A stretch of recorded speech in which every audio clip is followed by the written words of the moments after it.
अस्सलामुअलैकुम वरहमतुल्लाहि वबरकातुहू। I welcome all of you. आप सबका मैं इस्तकबाल करता हूँ हमारे program Muslims contribution to India में।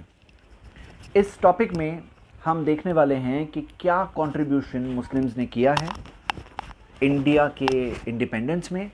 और आज जो ओकेजन हम सबके सामने है वो है इंडिया का 74th इंडिपेंडेंस डे। आज है, हम देखते हैं 15 अगस्त 2020 और हम सब आज जमा हैं। ये एक हिस्टोरिकल डे है इंडिया के लिए। और एक सवाल जो आज बहुत कॉमनली पूछा जा रहा है वो सवाल ये है कि मुस्लिम्स ने क्या किया इंडिया के लिए, मुस्लिम्स ने इंडिया के लिए क्या किया है। और ये सवाल हर तरफ हम देख रहे हैं कि एक सर्टेन मीडिया के सेक्शन की वजह से ये एको हो रहा है ये सवाल, और इस वजह से बहुत सारे प्रॉब्लम्स हो रहे हैं। लोगों के अंडरस्टैंडिंग और परसेप्शन मीडिया कंट्रोल करती है, कई बातें लोगों के जहनों में से निकल जाती है। इसी वजह से हम लोग बिल्कुल फ़ेस टू फेस ये टॉपिक को आज देख रहे हैं। और ये देखने में मैं आपके सामने कुछ फैक्ट्स, कुछ हिस्टोरिकल डिटेल्स और कुछ बैकग्राउंड रखना चाहता हूँ, जो बैकग्राउंड को आज साइडलाइन किया जा रहा है, इग्नोर कराया जा रहा है। तो आइए विदाउट एनी फर्दर डिले हम स्टार्ट करते हैं। हम ये देखते हैं कि मुस्लिम्स का कंट्रीब्यूशन इंडिया की इंडिपेंडेंस स्ट्रगल में क्या था। वो अगर आपको जानना है, अंडरस्टैंड करना है और पूरी तरह से अगर अप्रिशिएट करना है तो उसके लिए हमें पहले ब्रिटिश रूल के बारे में देखना होगा। क्योंकि अगर विलन कितना ख़तरनाक है ये नहीं पहचानेंगे तो इस स्ट्रगल की अहमियत को हम लोग नहीं पहचानेंगे। अगर हम ये नहीं एक्सेप्ट करते हैं कि there was a big problem, India बहुत बड़े प्रॉब्लम से गुजर रहा था, अगर हम इस बात को नहीं अंडरस्टैंड करेंगे तो फिर हम इस प्रॉब्लम को सॉल्व करने की जो कोशिश है उसको अप्रिशिएट नहीं करेंगे। क्यों मैं कह रहा हूँ, मेरी वजह है। बहुत कॉमनली एक नैरेटिव आज स्प्रेड किया जा रहा है, एक नैरेटिव जो लोगों में आम किया जा रहा है वो ये है कि कहा यह जाता है इस नैरेटिव में कि भाई ब्रिटिश रूल में अच्छे थे, उससे पहले जो मुस्लिम्स का रूल था वो रूल में तो बहुत बड़ा जुल्म होता था, ब्रिटिश फिर भी अच्छे थे। क्या ये हकीकत है? मैं आपके सामने कुछ बैकग्राउंड बताना चाहता हूँ। मैंने आज के लेक्चर को एक्चुअली 3 पार्ट्स में डिवाइड किया है। फर्स्ट पार्ट में मैं ये ब्रिटिश रूल का कुछ बैकग्राउंड बताऊंगा। वो बैकग्राउंड बताकर हम जाएंगे मुस्लिम फ्रीडम फाइटर्स या मुस्लिम्स का क्या कंट्रीब्यूशन था इंडिया की फ्रीडम स्ट्रगल में। मैं सेकंड पार्ट में लिमिटेड टाइम पे स्पेंड करूंगा, लेकिन थर्ड पार्ट मेरा इंपॉर्टेंट पार्ट है। वो ये है कि आज हम लोग क्या कर सकते हैं for the sake of our country, for the sake of India. हम लोग क्या कर सकते हैं, ये बहुत ज़रूरी है। इस हिस्टोरिकल डे को मैं ये एक अहम मैसेज आप सबके सामने रखना चाहता हूँ। स्टार्ट करते हैं। जो ब्रिटिश रूल था इंडिया में, हम देखते हैं कि 1757 से 1858 1757 से 1858 तक ईस्ट इंडिया कंपनी ने रूल किया। 1757 क्यों कहा जाता है?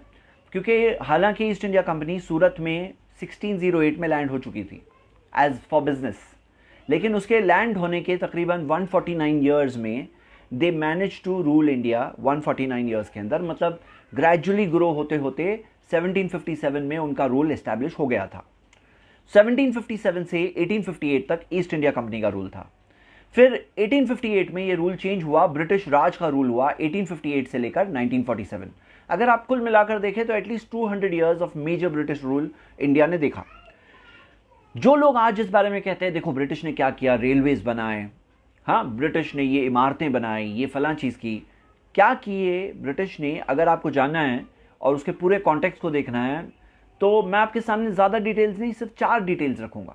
सबसे पहली डिटेल कि क्या आपको पता है कि ब्रिटिश रूल के अंदर, मेरे पास यहाँ पे स्क्रीन पर अराउंड 12 फेमाइंस की लिस्ट है। फेमाइंस, सूखे पड़ गए थे, 12 फेमाइंस की बात हो रही है। सबसे पहले 1769 टू 70 में ग्रेट बंगाल फेमाइन हुआ और ये बंगाल फेमाइन के अंदर 1 करोड़ लोगों की मौत हुई। 1783 से 84 के अंदर 40सा फेमाइन। उसके आगे बढ़ते बढ़ते Agra famine, Orissa famine, Rajputana famine, great Indian famine, होते होते 1943-44 का बंगाल फेमाइन, जिसके अंदर 50 लाख लोगों की मौत हुई। कुल मिलाकर अगर आप देखें तो ये सारे फेमाइंस में 5.4 करोड़ टू 5.8 करोड़ लोगों की डेथ हुई। इतने सारे लोगों की डेथ हुई, क्या आप इमेजिन कर सकते हैं? इतने सारे लोग, 5.5 करोड़ लोगों की मौत हुई। अब एक कॉमन आंसर ये आएगा कि भाई फेमाइन तो एक गॉड की भेजी हुई चीज़ है, उसमें क्या कर सकते थे ये लोग, हाँ उसमें क्या कर सकते थे। लेकिन सही बात ये है कि कर सकते थे। क्यों कर सकते थे आपको पता है? कई सारे ये गवर्नमेंट की पॉलिसीज़ की वजह से फेमाइन आए। गवर्नमेंट की जो पॉलिसी थी पूरी तरह से इंडिया को निचोड़ने की पॉलिसी थी, इंडिया की पूरी वेल्थ को किसी तरह से यूके में ट्रांसफ़र करने की पॉलिसी थी, और खुद के पर्पसेस, खुद के मकसद को प्राइम रखा जाता था। जैसे मिसाल के तौर पर 1943-44 का फेमाइन क्यों आया था, उसकी बुनियादी वजह ये थी कि ब्रिटिश रूल ने ये डिसीजन लिया कि वहाँ पर वर्ल्ड वॉर जो चल रहा था, तो यहाँ के सारे ग्रेन्स, अनाज, वो सब वहाँ पे रिजर्व्स के तौर पे पहुँच जाए यूके में, और यहाँ से अनाज पूरा रिजर्व्स के तौर पे पहुँच गया तो यहाँ पे सूखा पड़ गया, खाने की शॉर्टेज हो गई, और खाने की शॉर्टेज की वजह से बंगाल फेमाइन में 50 लाख लोगों की मौत हुई, 50 लाख। क्या हम लोग सोच भी सकते हैं इतना बड़ा लॉस? तो मेरे ब्रदर्स एंड सिस्टर्स, ये एक रियलिटी है, एक सैड रियलिटी है जो हम लोग देखते हैं इस फेमाइन के ताल्लुक से। ये एक मिसाल हुई। सेकेंड मिसाल, क्या आपको पता है कि जो ब्रिटिश ने वर्ल्ड वॉर 1, वर्ल्ड वॉर 2 लड़ा, लेकिन उसके अंदर जो सोल्जर्स थे, वो सोल्जर्स में official reports, Indian soldiers 10 lakh first world war में 10 लाख इंडियन सोल्जर्स थे। सेकेंड वर्ल्ड वॉर में 25 लाख इंडियन सोल्जर्स थे। नंबर ऑफ डेथ्स जो इंडियंस ने बर्दाश्त की, कि फर्स्ट वर्ल्ड वॉर में 62,000 इंडियंस की डेथ हुई, और सेकेंड वर्ल्ड वॉर में 87,000 रिपोर्टेड डेथ्स। रियलिटी तो ऊपर वाला ही जानता है। तो मेरे ब्रदर्स एंड सिस्टर्स, ये क्या हम देख रहे हैं कि ये एक सेकेंड फैक्ट है ये पूरे इंसिडेंट का, कि उन्होंने यहाँ के रूल, यहाँ की गरीबी, यहाँ की इकोनॉमिक सिचुएशंस से ये चीज़ क्रिएट किया कि लोगों को वहाँ पर भेजा अपना सिपाही बनाकर। मतलब वॉर कहने के लिए तो ब्रिटेन लड़ रही थी वॉर, लेकिन हुआ क्या इन रियलिटी हुआ ये कि ये वॉर के अंदर जो असल लड़ने वाली फोर्स के अंदर इतनी बड़ी 25 लाख कोई छोटी फोर्स नहीं हुई, 25 लाख सोल्जर्स जो इंडियंस थे। ये हो गया सेकेंड रीज़न। अच्छा, ये भी बता दूं कि ये सेकेंड रीज़न के बाद आपको ये भी जानना चाहिए कि ये सोल्जर्स एक बहुत बड़ी वजह बने क्यों इंडिया को इंडिपेंडेंस मिली। ये सोल्जर्स बने क्योंकि ये वर्ल्ड वॉर 2 के बाद इंडिया आ चुके थे। ऑब्वियस बात थी कि थोड़ा और ऑर्गेनाइज हो जाएं तो ब्रिटिश रूल को बाय फोर्स भी हटा सकते थे, इंडियन सोल्जर्स बाय फोर्स भी हटा सकते थे। और नेताजी सुभाष चंद्र बोस के अंडर में ये जो इनिशिएटिव आगे बढ़ा था, वो एक बहुत ही स्ट्रॉन्ग थ्रेट था ब्रिटिश एम्पायर के लिए, क्योंकि उन्होंने फोर्स के जरिए ब्रिटेन को यहाँ से अप्रूट करने की कोशिश की। थर्ड चीज़, जहाँ पर इंडस्ट्रियलाइजेशन हुआ ब्रिटेन में, इंडिया में डी इंडस्ट्रियलाइजेशन की गई। डी इंडस्ट्रियलाइजेशन, इंडिया का हैंडलूम बहुत पॉपुलर था, इंडिया के जो वीवर्स थे बहुत पॉपुलर थे, और इनका प्रोडक्ट्स ये पूरे दुनिया में एक्सपोर्ट होते थे। इंडिया का अगर आप देखें, एक स्टडी है, एक बुक है जो एंगस मैडिसन की बुक है, द वर्ल्ड इकोनॉमी, उसके अंदर उन्होंने हिस्टोरिकल डिटेल्स, फैक्ट्स कोट किया है। उसके अंदर आता है कि before the British rule, India का share of the world economy में इंडिया का हिस्सा 27% था। 27% of the world economy India की तरफ से। इंडिया का इतना बड़ा जीडीपी था, इतना बड़ा एक्सपोर्ट्स थे इंडिया के प्रोडक्ट्स पूरे दुनिया में एक्सपोर्ट होते थे।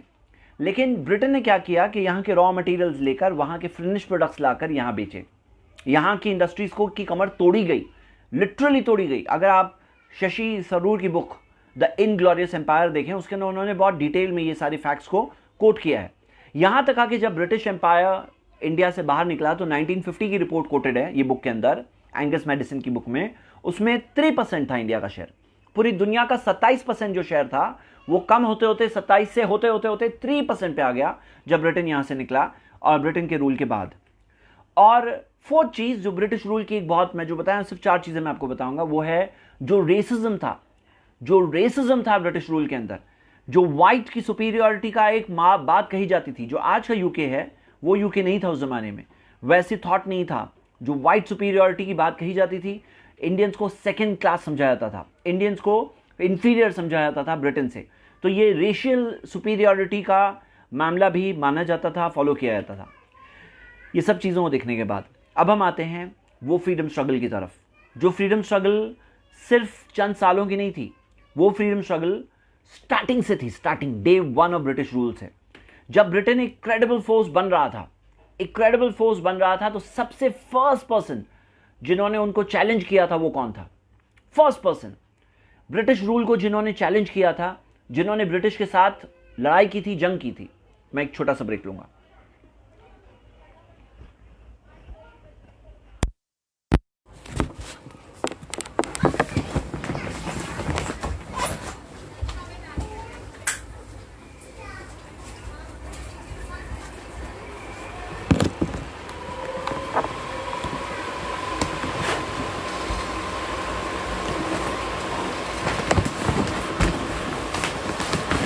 जी, जो फर्स्ट पर्सन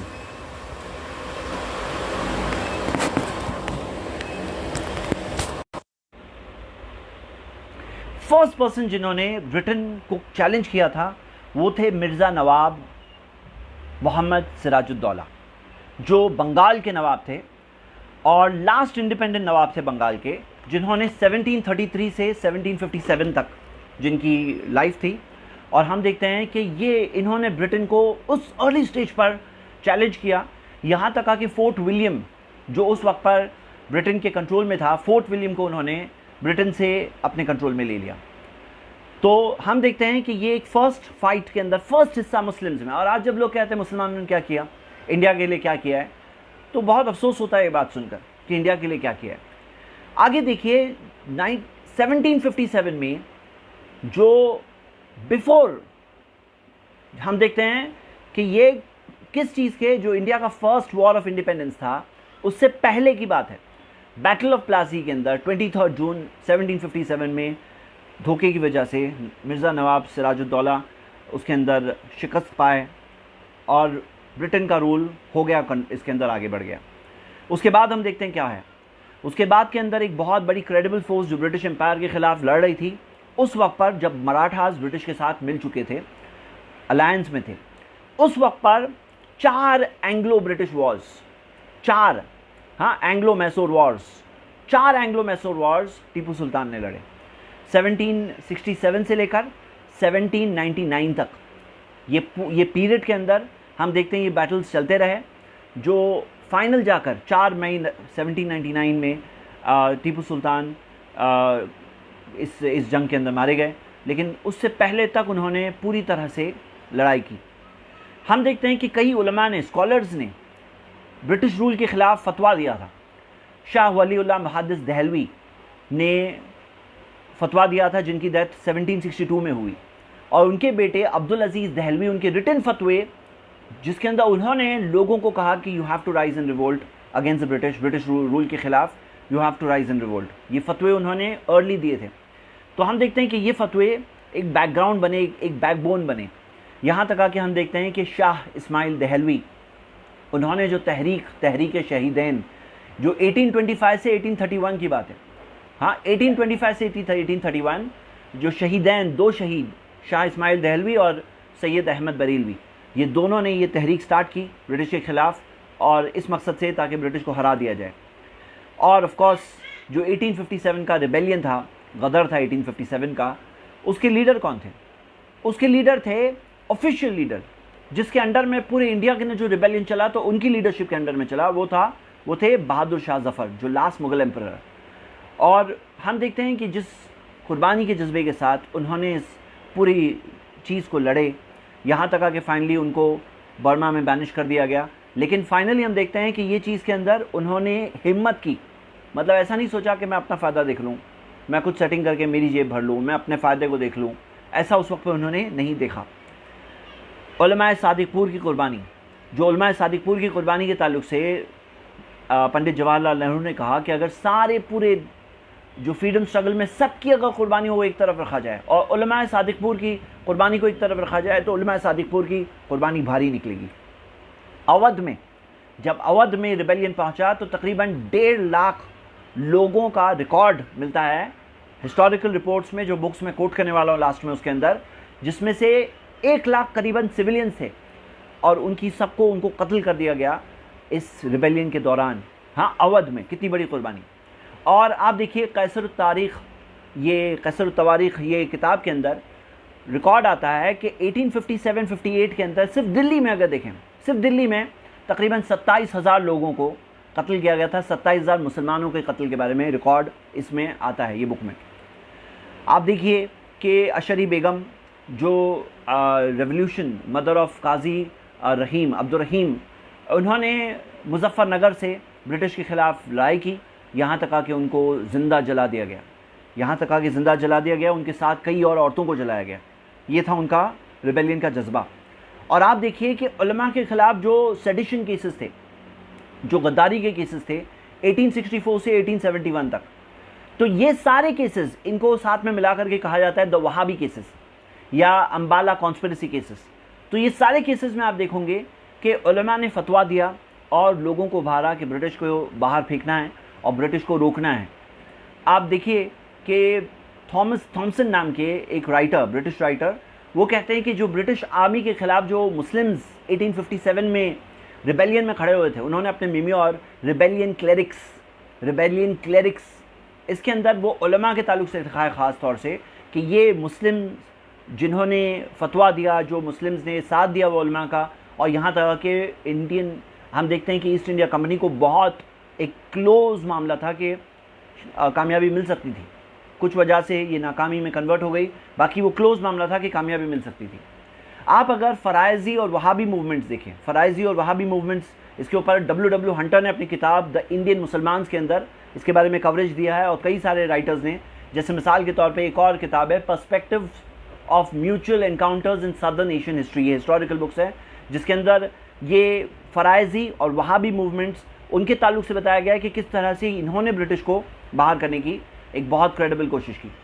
आप देखिए रेशमी रुमाल मूवमेंट, जिसके अंदर मौलाना उबैदुल्ला सिंधी और मौलाना अबुल कलाम आज़ाद, इब्राहिम सियालकोटी, अब्दुल्ला गाज़ीपुरी, ये कई सारे उलमा मिलकर उन्होंने रेशमी रुमाल तहरीक शुरू की, जो 1913 से लेकर 1920 तक चली, जिसके अंदर आप देखिए कि ब्रिटिश रूल को हटाने की बहुत स्ट्रॉन्ग कोशिश कर रहे थे, बहुत ही एक क्रेडिबल कोशिश कर रहे थे उन्होंने। इस कोशिश के ताल्लुक से आप देखिए कि प्रणब मुखर्जी ने भी एक स्टैम्प रिलीज़ किया था 2013 में, जिसके अंदर सिल्क लेटर मूवमेंट को हाईलाइट किया गया। आप अगर 1857 के बाद जो उलमा के ख़िलाफ़ जो कोर्ट केसेस हुए थे वो सबको देखें तो क्या मिलेगा, कितने सारे कोर्ट केसेस पूरे सब जमा किए गए। और हम देखते हैं जहां एक तरफ ये कोशिशें चल रही थी, तो कुछ लोगों ने पीसफुल मेथड नहीं लिया ब्रिटिश के ख़िलाफ़ लड़ने में। उनमें मोहम्मद अशफाकुल्ला खान थे, और जिन्होंने ब्रिटिश ट्रेजरी काकोरी लखनऊ के अंदर उसको अटैक किया, और इस पैसे को इस मकसद से ताकि आर्म्स एंड अम्यूनिशन ख़रीदे जा सके ब्रिटिश के ख़िलाफ़ लड़ने के लिए, एक बहुत ही एम्बिशियस चीज़। अशरी बेगम, उन्होंने लड़ाई की ब्रिटिश के ख़िलाफ़, यहाँ तक आके उनको ज़िंदा जला दिया गया था जैसे मैं बताया, और साथ में 225 मुस्लिम औरतों को उस वक्त पर, ये 1857 की बात है। और ऑफ कोर्स जहाँ पे गांधी जी को जानते हैं हम, वहाँ पे गांधी जी के साथ जो फ्रंटियर गांधी है, खान अब्दुल गफ्फार खान, जिन्होंने अपनी ज़िंदगी के 95 ईयर्स में से 45 ईयर्स जेल में गुजारे, हाँ, जिन्होंने खुदाई खिदमतगार मूवमेंट स्टार्ट किया, इस मकसद से 1929 में स्टार्ट किया, जो गांधी जी के क्लोज फ्रेंड भी थे और फ्रंटियर गांधी के नाम पे उन्हें जाना जाता था। तो ब्रिटिश इंडिया के ख़िलाफ़ एक बहुत स्ट्रॉन्ग उन्होंने कोशिश की। और बरकतुल्लाह भोपाल के जो गदर पार्टी के फाउंडर थे, उन्होंने स्टार्ट किया, और जिसके ऊपर आप देखिए बरकतुल्लाह यूनिवर्सिटी भी है आज भोपाल में बरकतुल्लाह यूनिवर्सिटी भी है। और उन्होंने किस तरह से जो कोशिशें की, आप देखिए सैयद रहमत शाह, आप हम देखते हैं कि ये गदर पार्टी के ही थे हाजी बरकतुल्लाह के साथ में, और इन्होंने भी वर्क किया, और गदर अपराइजिंग उन्होंने की 1915 के अंदर इंडिया को ब्रिटिश से आज़ाद कराने के लिए। अली अहमद सिद्दीकी फैज़ाबाद के, जिन्होंने ये म्यूटिनी प्लान करने में 1917 में, वो भी इसमें जौनपुर के सैयद मुश्तबा हुसैन जौनपुर के जो थे, उनके साथ में वो भी मिलकर उन्होंने कोशिश की, और उन्हें हैंग किया गया और उन्हें फांसी की सज़ा दी गई थी। उमर सुबहानी नाम के एक मिलियनर थे, जिन्होंने ब्लैंक चेक दिया था गांधी जी को फॉर कांग्रेस एक्सपेंसेस। ऐसे कई सारे लोग हैं। ये बॉम्बे के एक मिलियनर थे जिन्होंने सपोर्ट किया था, इंडस्ट्रियलिस्ट मिलियनर। आज हम देखते हैं बहुत सारे लोग होते हैं, वो अपने प्रॉपर्टी बचाने, अपने बिजनेस को बचाना उनके लिए टॉप प्रायोरिटी होती है। लेकिन ऐसे लोग जो बहादुरी के साथ इंडिया को आज़ाद करने में, देखो आज हम कदर नहीं कर रहे हैं। आज अगर हमारे यहाँ भी ऐसे फेमाइंस हो रहे होते, ये सारी चीज़ें जो उस ज़माने में हुई, जो ब्रिटिश ने जिस तरह से लूटा था, तो अगर वैसी चीज़ होती तो क्या हम कदर करते। समझदार इंसान वो है जो कोई चीज़ की कदर करे, जो ऊपर वाले ने हम सबको दिया है, इंडिया के लोगों को, उसको हमें वैल्यू करना चाहिए। तो ऐसे बहुत सारे हमें मिलते हैं जिन्होंने कंट्रीब्यूट किया, और मैं आपको स्पेशली बताना चाहता हूं जो इंडियन नेशनल आर्मी जिसे सुभाष चंद्र बोस ने बनाया, उसके अंदर क्या आपको पता है लेफ्टिनेंट कर्नल नवाज खान जो चीफ थे जनरल स्टाफ के चीफ, सुभाष चंद्र बोस की आर्मी के अंदर जनरल स्टाफ के जो चीफ एक मुस्लिम थे, क्या नाम था उनका? शाहनवाज खान। और मेजर हबीबुल्लाह रहमान वो कमांडेंट थे ऑफिसर्स ट्रेनिंग स्कूल के अंदर, कैप्टन थे इसके अंदर, ये आर्मी के अंदर। मलिक मुनव्वर खान वो हम देखते हैं कि सेकंड गुरिल्ला ब्रिगेड के अंदर कमांडर थे। और अब्दुल अजीज़ तजिक कमांडर थे second division during Assam offensive के दौरान। तो कई सारे मुस्लिम्स हैं जिन्होंने सुभाष चंद्र बोस के साथ में रोल प्ले किया और जिन्होंने उसके अंदर शरीक हुए। उनका मोटो जो था इत्तेहाद, इमदाद और कुर्बानी, जिसका मतलब है यूनिटी, फेथ एंड सैक्रिफाइस। तो ये जो मोटो था उसके अंदर भी हम देखते हैं मुस्लिम्स को बहुत इंक्लूसिव रखा गया था। मैं आपको एक मिसाल देता हूं जो मेन स्ट्रीम में देखेंगे, इंडियन फ्रीडम स्ट्रगल की मेन स्ट्रीम में सबसे आगे कौन थी? Indian national Congress. Indian national Congress के अंदर मेरे पास यहाँ मेरे सामने लिस्ट है 9 मुस्लिम प्रेसिडेंट्स की, 9 मुस्लिम प्रेसिडेंट्स। उसमें आप देखिए बदरुद्दीन तैयब जी थे जो 1844 में, रहीमतुल्लाह सयानी, नवाब सैयद मोहम्मद बहादुर, सैयद हसन इमाम, हकीम अजमल खान, मोहम्मद अली जौहर और अबुल कलाम आज़ाद, ऑफ कोर्स मुख्तार अहमद अंसारी। ये 9 प्रेसिडेंट्स इसके अंदर, और लास्ट में फिर से अबुल कलाम आज़ाद, जिन्होंने अबुल कलाम आज़ाद सबसे जो डेलिकेट फेज था इंडिया का फ्रीडम स्ट्रगल का 1940 से 46, उसके अंदर अबुल कलाम आज़ाद प्रेसिडेंट थे। कांग्रेस के प्रेसिडेंट कौन थे? गांधी जी नहीं थे, कांग्रेस के प्रेसिडेंट मौलाना अबुल कलाम आज़ाद थे। ये बात कई लोगों को पता भी नहीं है।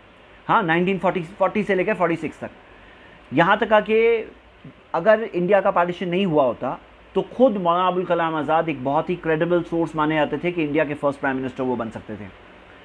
आगे आप देखिए कि इंडिया के फर्स्ट एजुकेशन मिनिस्टर बने ऑफ कोर्स 1947 टू 58 तक, लेकिन जो उन्होंने जितनी बड़ी कुर्बानियाँ और साथ दिया था, जिस तरह से उन्होंने जितने साल जेल में गुजारे, जितनी उन्होंने मेहनत की, जितना उन्होंने इंडिया को होल्ड करने में रोल अदा किया, उनको उस तरह का रोल बाद में उतना एक्नॉलेजमेंट, उतना अप्रिसिएशन नहीं मिला। और आज के आगे की जो टेक्स्ट बुक्स बन रही है उसके अंदर तो और ज़्यादा ये सारी चीज़ हटा दी जाएगी। एक बुक है काला पानी, history of port Blair, book का नाम है हिस्ट्री ऑफ पोर्ट ब्लेयर, जो मोहम्मद जाफ़र ने लिखा है। वो पीरियड की बात कर रहे हैं 1838 से 1905 के पीरियड की। ये पीरियड के अंदर काला पानी में 95% प्रिजनर्स मुस्लिम्स थे।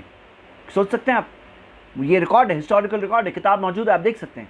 95% प्रिजनर्स, काला पानी जो अंडमान निकोबार में दिया जाता था, 95% प्रिजनर्स मुस्लिम्स थे।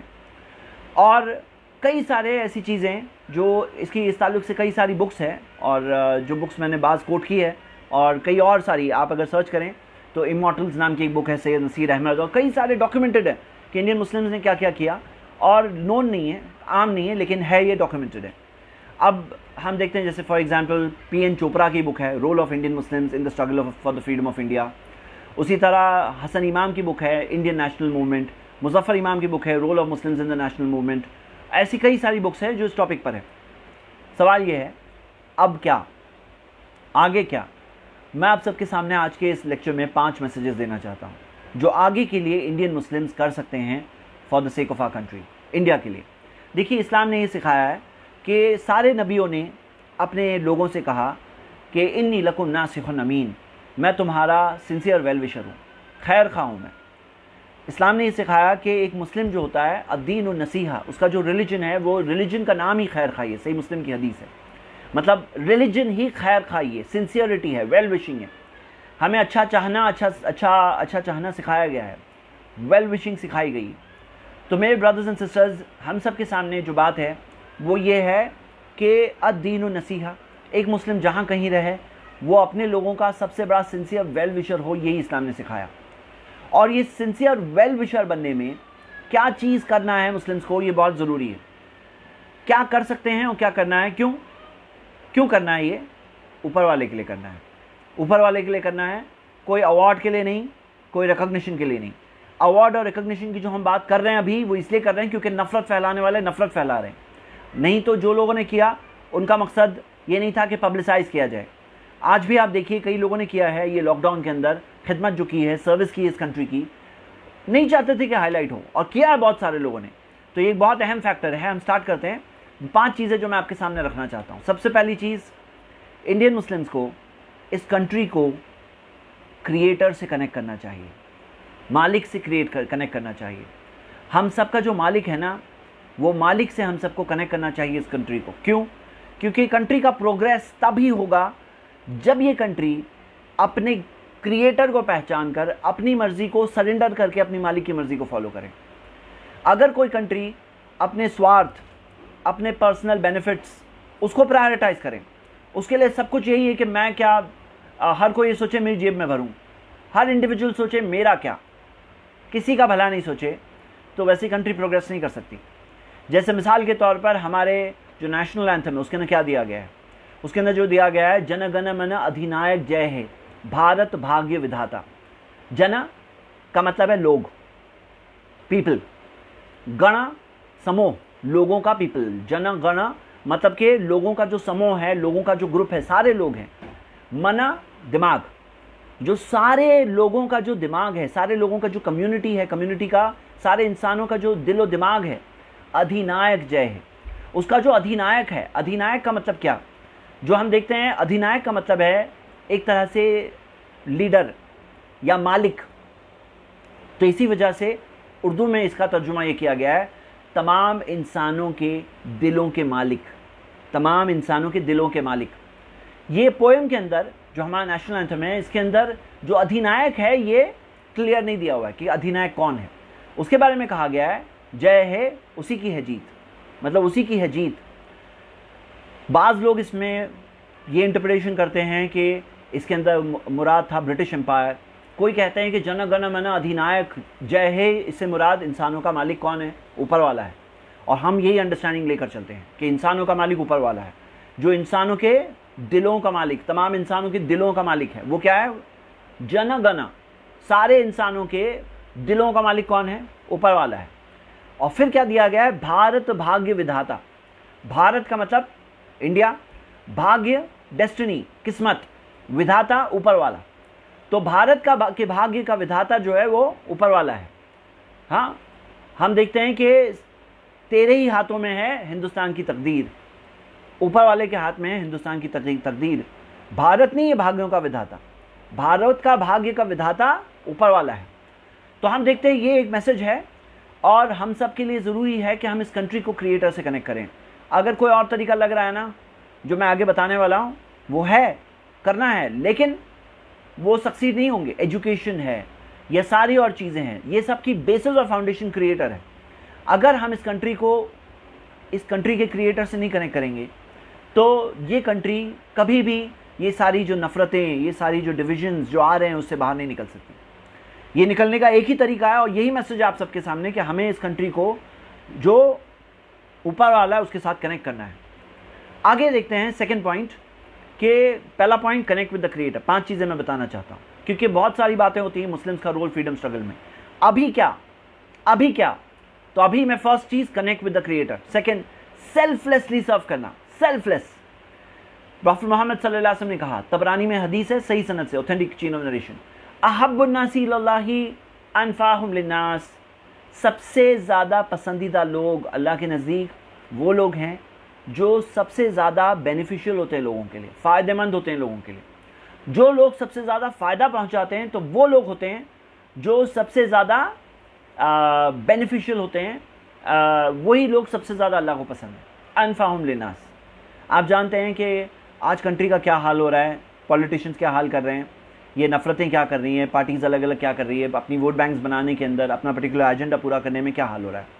आज ज़रूरत है सेल्फलेस, मतलब खुद के लिए नहीं, खुद के बैंक अकाउंट के लिए नहीं, सेल्फलेसली सर्व करने वाले लोगों की ज़रूरत है, जो आगे बढ़ें, हर मैदान में, हर फील्ड में आगे बढ़ें, सर्व करें। आपको पता है कि कितने सारे बजट्स हैं अनयूटिलाइज चले जाते हैं, कितने सारे स्टेट गवर्नमेंट्स के बजट्स हैं, कितने सारे MLAs MPs के फंड्स होते हैं जो यूज़ नहीं होते हैं, और यूज़ होते हैं तो करप्शन बहुत सारा होता है उसमें। हमारी कंट्री को जो चीज़ खाई जा रही है वो करप्शन खाया जा रहा है। आज आप देखिए लॉकडाउन के अंदर कितनी सीवियर पोजीशन थी और जगह जगह पर अल्हम्दुलिल्लाह कई जगहों पर मुस्लिम्स ने फिर एक रोल प्ले किया, किस तरह से सर्व किया लोगों को, किस तरह से आफत ज़दाओं की मदद की, अनाज लोगों तक पहुंचाया, लोगों की ज़रूरतों को पूरा करने में खड़े हो गए, ये जानते हुए कि ऊपर वाले के हाथ में सब कुछ है, हमें सिर्फ सच्चाई के लिए खड़े होना है, हमें सिर्फ लोगों के साथ अच्छा काम करना है, बाकी ऊपर वाला संभाल लेगा हमें। इसी चीज़ के साथ, बिलीफ के साथ लोग आगे बढ़े, क्योंकि हमारा मानना ये है कि कंट्रोल हमारे हाथ में नहीं है, कंट्रोल हमारे क्रिएटर के हाथ में। ऊपर वाला जो है वो कंट्रोल करता है सारी चीज़ों को, हम नहीं कंट्रोल करते हैं।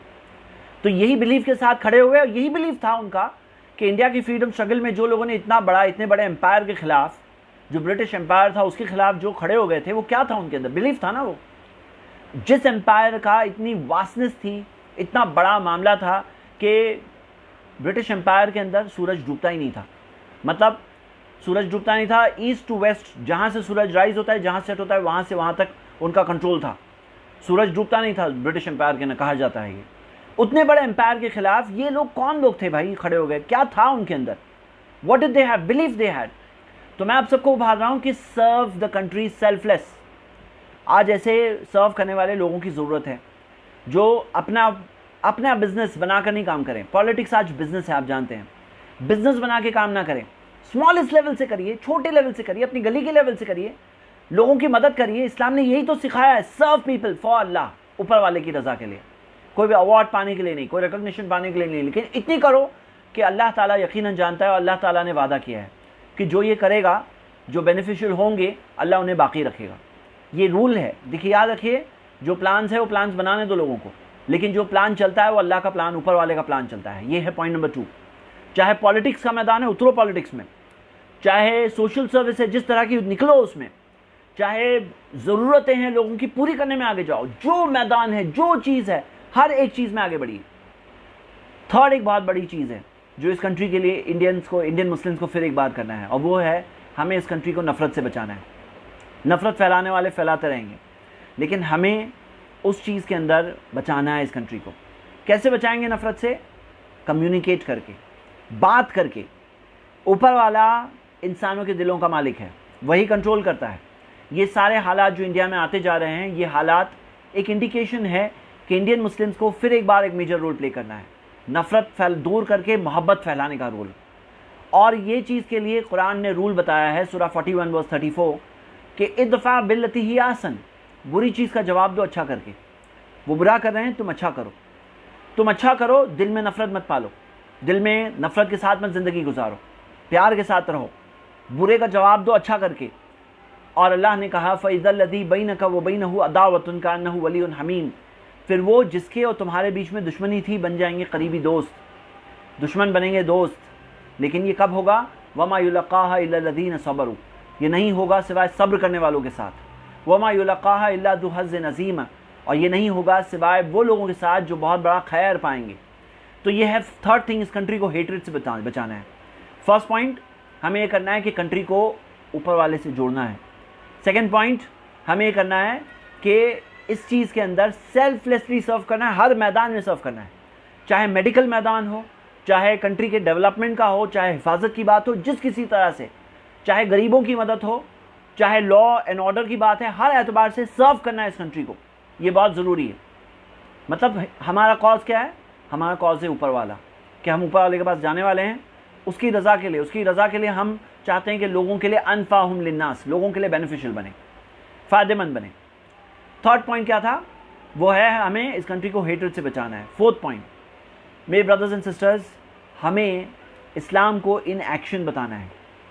इन एक्शन, चाहे सफाई का रूल है इस्लाम में कि सफाई रखो, तो सफाई के अंदर हम प्रैक्टिकल तौर पे करेंगे, अपने अपने इलाकों में करेंगे, एरियाज़ में करेंगे, हम सड़कों पे करेंगे। हम चाहते हैं कि लोगों में ये बात बैठ जाए। नबी सल्लल्लाहु अलैहि वसल्लम ने फरमाया, दीन क्या है? अत्तहुरु शत्रुल ईमान, सही बुखारी की हदीस है। सफाई तो आधा ईमान है, सफाई आधा ईमान है। तो हम ये प्रैक्टिकली करें। उसी तरह नेबर्स के साथ अच्छा सलूक करो। इस्लाम ने सिखाया कि अपने पड़ोसी के साथ अच्छा सलूक करो, कोई भी धर्म का क्यों ना हो, उसके साथ अच्छा सलूक करें हम लोग। मजबूरी में, उसकी मुश्किल में हम काम आए। जो लोग होते हैं ना, खुशी में काम आते हैं, मुश्किल के वक्त पे छोड़ के चले आते हैं। हमें चाहिए कि हम मुश्किल में काम आएँ, खुशी में भी उनको अच्छी बात बताएं, मुश्किल में भी उनका साथ दें। ये है true Muslim. Islam in action हो हर एक शख्स में। और ये चीज़ तब होगी जब हम अपने बिलीफ पे वर्क करेंगे। ये चीज़ तब होगी जब हमारा क्रिएशन अल्लाह, हमारा कनेक्शन अल्लाह के साथ अच्छा होगा। ये बहुत ज़रूरी है, क्योंकि नमाज अच्छी होती है एक इंसान की जब वो सर अल्लाह के सामने झुकाता है, उसके अंदर एक हम्बलनेस पैदा होती है, उसका गुरूर और घमंड चले आता है, उसके अंदर एक ड्यूटी का एहसास होता है, बहुत ज़रूरी है। और लास्ट एंड फिफ्थ पॉइंट वो है एजुकेशन पे वर्क करना। आपको पता है हदीस इब्न माजा में हदीस नंबर 3843 हसन सनद से है, नबी सल्लल्लाहु अलैहि वसल्लम ने फरमाया सल्लल्लाहु इल्मन नाफिया, अल्लाह से मांगो बेनिफिशियल नॉलेज, फ़ायदेमंद इल्म मांगो, वो तावज़ु बिल्लाहि मिन इल्मिन ला यनफ़ा, और ऐसे इल्म से पनाह मांगो जिस इल्म में कोई फ़ायदा नहीं है। तो आप देखो कि किस नॉलेज में बेनिफिट है, वो बेनिफिट वाला इल्म हासिल करना चाहिए हमें, वो हमें सीखना चाहिए for the sake of Allah. Beneficial knowledge में सबसे बेनिफिशियल नॉलेज वो है दीन का इल्म, इस्लाम का इल्म, कुरान का इल्म। लेकिन कुरान पढ़ेंगे तो कुरान में कई जगहों पे कहा गया है ये क्यों नहीं देखते, आसमानों को क्यों नहीं देखते, अफला ताक़िलून, अक़ल क्यों नहीं इस्तेमाल करते। कुरान में कई जगहों पे अफला ततफ़क्करून, गौर क्यों नहीं करते। मैं चाहता हूं कि Muslim world, Muslims of India major contributors बने in the field of education. आज को आपको पता है पूरी किसी ने बहुत अच्छी लिस्ट कंपाइल की है of discoveries bye Muslims in India, discoveries, inventions. हमें इन्वेंशंस चाहिए बाय मुस्लिम्स इन इंडिया, हमें कॉन्ट्रीब्यूशंस चाहिए। मिसाल के तौर पर आपने देखा होगा ग्रीन टॉयलेट जो ट्रेन्स में इंस्टॉल हुआ है, ग्रीन टॉयलेट जो इको फ्रेंडली होता है, वो एक मुस्लिम लड़की ने इन्वेंट किया है। तो हम देखते हैं मुस्लिम्स के कई सारे इन्वेंशंस हैं। वी वांट के इल्म नाफिया हासिल करो, एजुकेशन के फील्ड में आगे बढ़ो, अपने आप को फ़ायदेमंद बनाओ, अपने आप को कीमती बनाओ। ये ज़रूरत है आज के इंडिया के लिए, ये आज का फ्रीडम स्ट्रगल है। तो ये चीज़ करने की 5 चीज़ें हैं।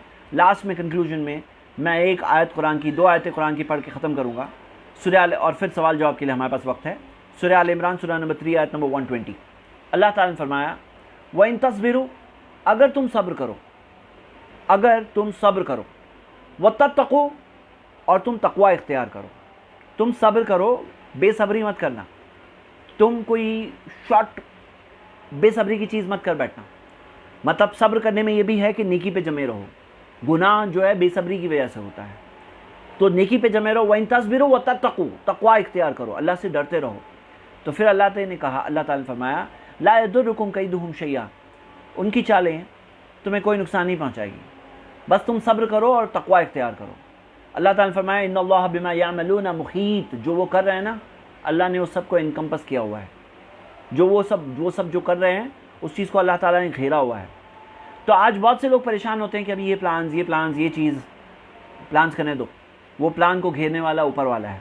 हमारी रिस्पॉन्सिबिलिटी क्या है, तस्बीर व तत्तकू, तुम सब्र इख्तियार करो, तकवा इख्तियार करो, अल्लाह से डरो, अल्लाह के लिए अच्छे बनो, अल्लाह के लिए सर्व करो, अल्लाह के लिए काम अच्छे करो, अल्लाह के लिए दुश्मनी को दोस्ती में कन्वर्ट करने की कोशिश करो।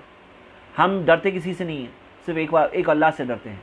डर किसी का नहीं है, डर है तो सिर्फ एक का है, वो है अल्लाह का। लेकिन उसी के लिए, उसको खुश करने के लिए एग्ज़ाम में पास होना चाहते हैं। हम जानते हैं ये इम्तिहान चल रहा है हमारा, ये एग्ज़ाम में पास होना ज़रूरी है, और पास वही होगा जो उस चीज़ के अंदर जो हमारी रिस्पॉन्सिबिलिटी वो पूरा करे। तो मेरे ब्रदर्स एंड सिस्टर्स, ये एक छोटा सा मैसेज आप सबके सामने, हालात के अंदर ये चीज़ करना ज़रूरी है। इंडियन फ्रीडम फाइटर्स ने जो किया था, ये हमारे लिए एग्जाम्पल है, ये हमारे लिए नमूना है, ये हमारे लिए मिसाल है। और आज भी हमारे लिए ज़रूरी है कि हम इस कंट्री को नफ़रतों से बचाएं, हम इस कंट्री को ये गलत चीज़ जो आ रही है, जो गलत वर्च्यूज़ फैल रहे हैं, जो डिक्लाइन हो रहा है, कंट्री एक मुश्किल दौर से गुजर रही है कोरोना वायरस के बाद, इकोनॉमिक ब्रेकडाउन हो सकता है, बहुत सारी मुश्किलें सामने हैं। इसके अंदर जो डटे रहने वाले ईमानदारी के साथ, सच्चाई के साथ, सेल्फलेस सर्विस के साथ वो होने चाहिए इंडियन मुस्लिम्स। फिर एक बार वो रोल प्ले करना है। इसी मैसेज के साथ मैं आज का लेक्चर ख़त्म करता हूँ। वाखिर दावाना अल्हम्दुलिल्लाहि रब्बिल आलमीन। अगर आप कोई सवाल पूछना चाहते हैं तो आप चैट के अंदर डायरेक्टली अपने सवाल पूछ सकते हैं। शुक्रिया।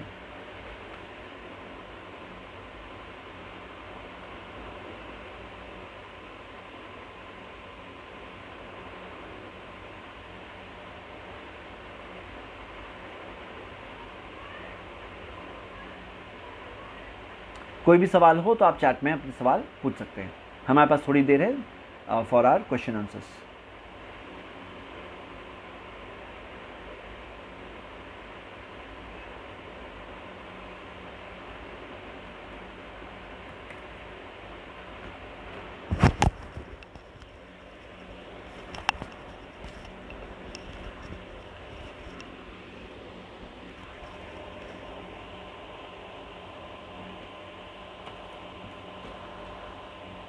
जी, क्वेश्चन आंसर्स का टाइम स्टार्ट हो चुका है। मुझे अब तक तो कोई चैट दिख नहीं रही है कि आई एम जस्ट ट्राइंग कि कोई चीज़ मिस हुई है मुझसे।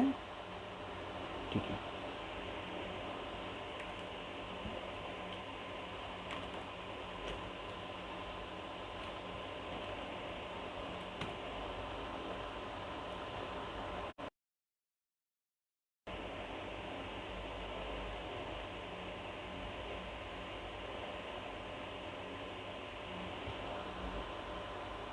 तो मैं लैपटॉप से भी लॉगिन हूँ कि ताकि मुझे अगर कोई चीज़ यहाँ पे मोबाइल में ना दिखाई दे तो मैं लैपटॉप से देख सकूँ। जी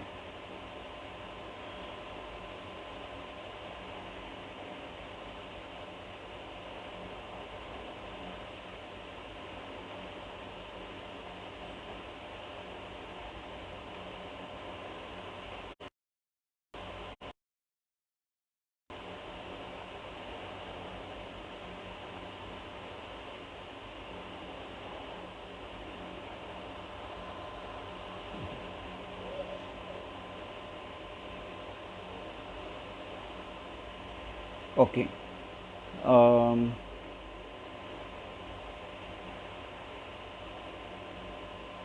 ठीक है, वी हैव 10-15 मिनट्स हमारे पास है, हम ये सवालात ले सकते हैं। कोई भी अगर आपका क्वेश्चन हो तो आप पूछ सकते हैं इंशाल्लाह।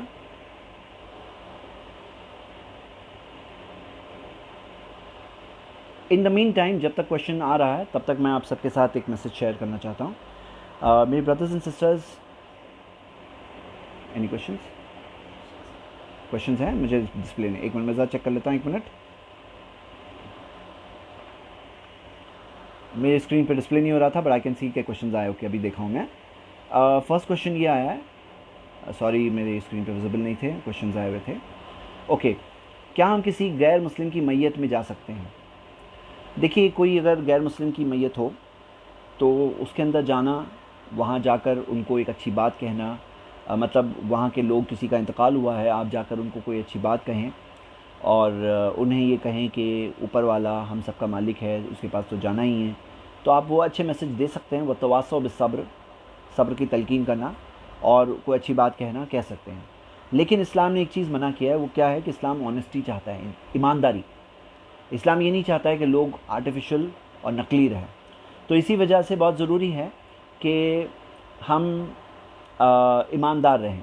जैसे बाज़ लोग होते हैं ना, जहाँ जाओ जैसा देश वैसे भेस। इस्लाम कहता है नहीं, वैसे नहीं रहना है, जो हो तुम ईमानदार रहो। ईमानदारी डिमांड क्या करती है कि इंसानों का मालिक एक है।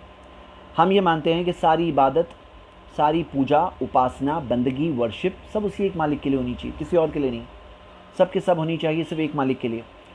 और अगर मान लीजिए कोई ऐसी रस्म है जिसके अंदर उस एक मालिक के अलावा किसी और के लिए पूजा की रस्म की जा रही है, तो इस्लाम ने कहा नहीं, ऐसी चीज़ में आप पार्टिसिपेट नहीं कर सकते हैं। तो जहाँ पे रिचुअल्स है वहाँ पे आप नहीं कर सकते हैं। जहाँ पे गम बांटना है वहाँ आप मिलिए, बैठिए, गम बांटिए, बताइए। मोहम्मद सल्लल्लाहु अलैहि वसल्लम के सामने से एक यहूदी का जनाजा गुजरा और नबी सल्लल्लाहु अलैहि वसल्लम उसके लिए खड़े हुए थे, सहाबा भी खड़े हुए थे। उसके बाद जाकर वो रूल चेंज हुआ इस्लाम में। जनाजे गुजरते थे तो पहले खड़े हुआ करते थे, बाद में खड़े होने से नहीं, मना किया गया था कि नहीं खड़े होना है, तो नहीं खड़े होते थे।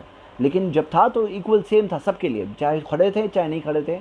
जनाजों के लिए खड़े होना नहीं खड़े होना सेम रूल था, मुस्लिम नॉन मुस्लिम के लिए सेम रूल था उसके अंदर। तो इंसान मरता है तो कुरान के अंदर जो कहा भी गया है, इन्ना लिल्लाहि व इन्ना इलैहि राजिऊन, कि हम अल्लाह ही के हैं, अल्लाह ही के पास वापस लौटेंगे। तो ये जो चीज़ है, ये जो रूल है, ये सबके लिए है कि हम सब का मालिक अल्लाह है, ऊपर वाला है, और हम उसी के पास वापस लौटेंगे। तो वो चीज़ में कर सकते हैं। अगला सवाल, प्रेजेंट सिचुएशन, इंडियन सिचुएशन में मुसलमानों के साथ जो नाइंसाफ़ी हो रही है, उसमें हमें क्या करना चाहिए? जहाँ कहीं नाइंसाफ़ी हो तो इस्लाम ने कहा है कि ए ईमान वालों, खड़े हो जाओ अल्लाह के लिए गवाह बनकर, खड़े हो जाओ इंसाफ के लिए, अल्लाह के लिए गवाह बनकर। सूरह निसा सूरह 4 आयत नंबर 135। चाहे अपने खुद के ख़िलाफ़ क्यों ना खड़ा होना पड़े, चाहे अपने खुद के माँ बाप के ख़िलाफ़ क्यों ना खड़ा होना पड़े, चाहे अपने खुद के रिश्तेदारों के ख़िलाफ़ क्यों ना खड़ा होना पड़े, या चाहे अमीर के ख़िलाफ़ हो या चाहे गरीब के ख़िलाफ़ हो। तो हम देख रहे हैं कि ये एक चीज़ है जिसके अंदर इंसाफ के लिए खड़े होना चाहिए। और इंसाफ के लिए चाहे कोई भी नाइंसाफ़ी कर रहा है, मुस्लिम्स की ड्यूटी है कि खड़े हों। सही बुखारी की हदीस, अल्लाह के रसूल सल्लल्लाहु अलैहि वसल्लम ने फरमाया, उनसुर अखा का ज़ालिमन और मज़लूमा, अपने भाई की मदद करो, चाहे वो जुल्म कर रहा है या चाहे उस पर जुल्म हो रहा है। जुल्म कर रहा है तो भी मदद करो। तो प्रॉफेट मोहम्मद सल्लल्लाहु अलैहि वसल्लम के कंपेनियंस ने पूछा, वो जुल्म कर रहा है तो कैसे मदद कर सकते हैं? तो उन्होंने कहा वो जुल्म कर रहा है तो उसकी मदद कर सकते हैं, उसे रोक कर उसकी मदद कर सकते हैं। तो मेरे ब्रदर्स एंड सिस्टर्स, ये एक बहुत अहम बात है कि हम इंसाफ के लिए खड़े हो जाएं, and we should do this. अब इंडियन सिचुएशन में ख़ास तौर से क्या करें, इंडियन सिचुएशन के अंदर स्पेसिफिकली इंडिया के हालात के लिए वो हम ये करें कि केसेस फाइल करें, जहाँ कहीं नाइंसाफ़ी हो रही है केसेस फाइल करें। Legal system, everything is not gone. कुछ लोग बोलते हैं हर चीज़ ख़त्म हो गई, नहीं हुई, अभी भी बहुत कुछ है। इंसाफ पसंद बहुत सारे लोग इस कंट्री के अंदर। पुलिस में अगर जहाँ पे केसेस है वहाँ फाइल करें। पॉलिटिकल तौर पर कोई बात अगर रिप्रेजेंट करना है, जॉइंटली करें, एक बॉडी के तौर पर करें, पॉजिटिविटी के साथ करें। ये याद रखो, कंट्रोल ऊपर वाले का है दुनिया में, और उसकी मर्ज़ी के आगे किसी की मर्ज़ी नहीं चलती। तो ये बहुत ज़रूरी है कि इंसाफ के अंदर मामले में अगर नाइंसाफ़ी कहीं हो रही है तो वो चीज़ को हम लोग उसके लिए जॉइंटली खड़े रहें, मिलकर खड़े रहें। ये बहुत ज़रूरी है। ये ना देखें कि कौन है, कौन से धर्म वाला है, कौन से मज़हब वाला है, कौन से फ़िरक़े वाला है। नाइंसाफ़ी हो रही है ना, सबका साथ दें, ये बहुत ज़रूरी है। और आप जो लोग इन गवर्नमेंट भी हैं, हम उनके वेल विशर हैं। हम चाहते हैं कि वो लोग अपना खुद का बुरा ना करें, क्योंकि दुनिया की जो हुकूमत है, दुनिया की ज़िंदगी है, थोड़े दिनों की है। यहाँ से हम सब जाने वाले हैं, और जाएंगे तो कहाँ जाएंगे, ऊपर वाले से बच के नहीं जा सकते। ये बहुत अहम बात है। तो हम उनके भी दुश्मन नहीं हैं, हम उनके भी वेल विशर हैं, हम उनका भला चाहते हैं, हम उनकी मदद कर रहे हैं, उन्हें रोक करके। हम चाहते हैं कि वो ना करें कोई भी तरह की नाइंसाफ़ी। ये बहुत ज़रूरी है, लेकिन खैर खाई के जज्बे के साथ। एक क्वेश्चन ये आया है कि क्या बियर्ड रखना सुन्नत, वाजिब, फ़र्ज़ है। मैं इसको इंडियन कॉन्टेक्स्ट में बताऊंगा, शॉर्ट में, मेन डिटेल में नहीं जा रहा हूँ। कि बियर्ड रखना एक्चुअली कमांड है, प्रॉफेट मोहम्मद सल्लल्लाहु अलैहि वसल्लम का हुक्म है। और इसी वजह से हम देखते हैं कि नबी सल्लल्लाहु अलैहि वसल्लम ने जो कहा, सही बुखारी की हदीस है, औफुल्लुहा, अपनी दाढ़ी को छोड़ो, लीव योर बियर्ड। अब उसके अंदर जहाँ पे कमांड आ जाता है तो कुरान में आता है, आयत वर्स है कुरान का, सूरह हश्र का, सूरह 59 आयत नंबर 7, वमा अताकुमुर रसूल फ़ख़ुज़ूहु वमा नहाकुम अन्हु फ़ंतहू। जो नबी तुम्हें देते हैं ले लो, और जो चीज़ से नबी तुम्हें रोकते हैं वो रुक जाओ। तो ये कमांड है। जहाँ पे कमांड आ गया प्रॉफेट मोहम्मद सल्लल्लाहु अलैहि वसल्लम का, वो चीज़ कंपलसरी हो जाती है। अगर कहीं रिकमेंडेशन है, अगर प्रॉफेट मोहम्मद सल्लल्लाहु अलैहि वसल्लम ने सिर्फ रिकमेंडेशन किया होता कि दाढ़ी रखो, अच्छा है, नहीं रखो तो भी चलेगा, तो अलग बात है। जैसे कहीं कहीं उन्होंने रिकमेंडेशन किया मिसवाक करना, मिसवाक करने में उन्होंने क्या कहा कि अगर मुझे डर नहीं होता कि मेरी उम्मत के लिए कंपलसरी मुश्किल हो जाएगी, तो मैं उन्हें ये हुक्म देता कि हर नमाज के बाद मिसवाक करो, हाँ, हर नमाज के पहले मिसवाक करो। तो हम क्या देखते हैं कि ये चीज़ कमांड नहीं है, जहाँ पे कमांड आया वो कंपलसरी हो गया। और इसके अंदर चाहे आप जहाँ कहीं जिस किसी जॉब में हो, यू गो एज अ मुस्लिम, आप मुस्लिम बन के जाओ, आप कुछ भी करो, you are representing the Muslims and you representing Islam. और आपकी ईमानदारी किसके लिए? अल्लाह के लिए है। आपकी जो स्ट्रगल है to stay on the straight path, always keep improving yourselves, अपने आप को हमेशा सुधारना, वो किसके लिए है? वो ऊपर वाले के लिए, वो कोई और मकसद के लिए नहीं है। तो ये चीज़ को याद रखें, और यही हमारा मकसद है इन सेल्फ इम्प्रूवमेंट, कोई भी चीज़ करने में हमारा यही मकसद होता है। तो मेरे brothers and sisters, don't try to be somebody else. मतलब कुछ लोग होते हैं जो मुस्लिम्स होने में थोड़े अपॉलजेटिक हो जाते हैं, वो ये बताना नहीं चाहते हैं आई एम मुस्लिम, छुपाना चाहते हैं। ऐसा नहीं होना चाहिए। Be yourself, be a Muslim. और इस्लाम की टीचिंग्स मर्सी की टीचिंग्स है। अल्लाह ताला रब्बुल आलमीन है, लॉर्ड ऑफ मैनकाइंड है। उसने कहा बार बार कुरान में, हर सूरा के पहले बिस्मिल्लाहिर रहमानिर रहीम, शुरू अल्लाह के नाम से जो मेहरबान है, रहम करने वाला है। मोहम्मद सल्लल्लाहु अलैहि वसल्लम रहमतुल लिल आलमीन है, मर्सी फॉर ऑल क्रीचर्स है। तो जो रिलीजन मर्सी सिखाता है, काइंडनेस सिखाता है, इंसाफ सिखाता है, जस्टिस सिखाता है, भलाई सिखाता है, खैर खाई सिखाता है, उसके फॉलोअर्स को अपॉलजेटिक होने की कोई ज़रूरत नहीं है।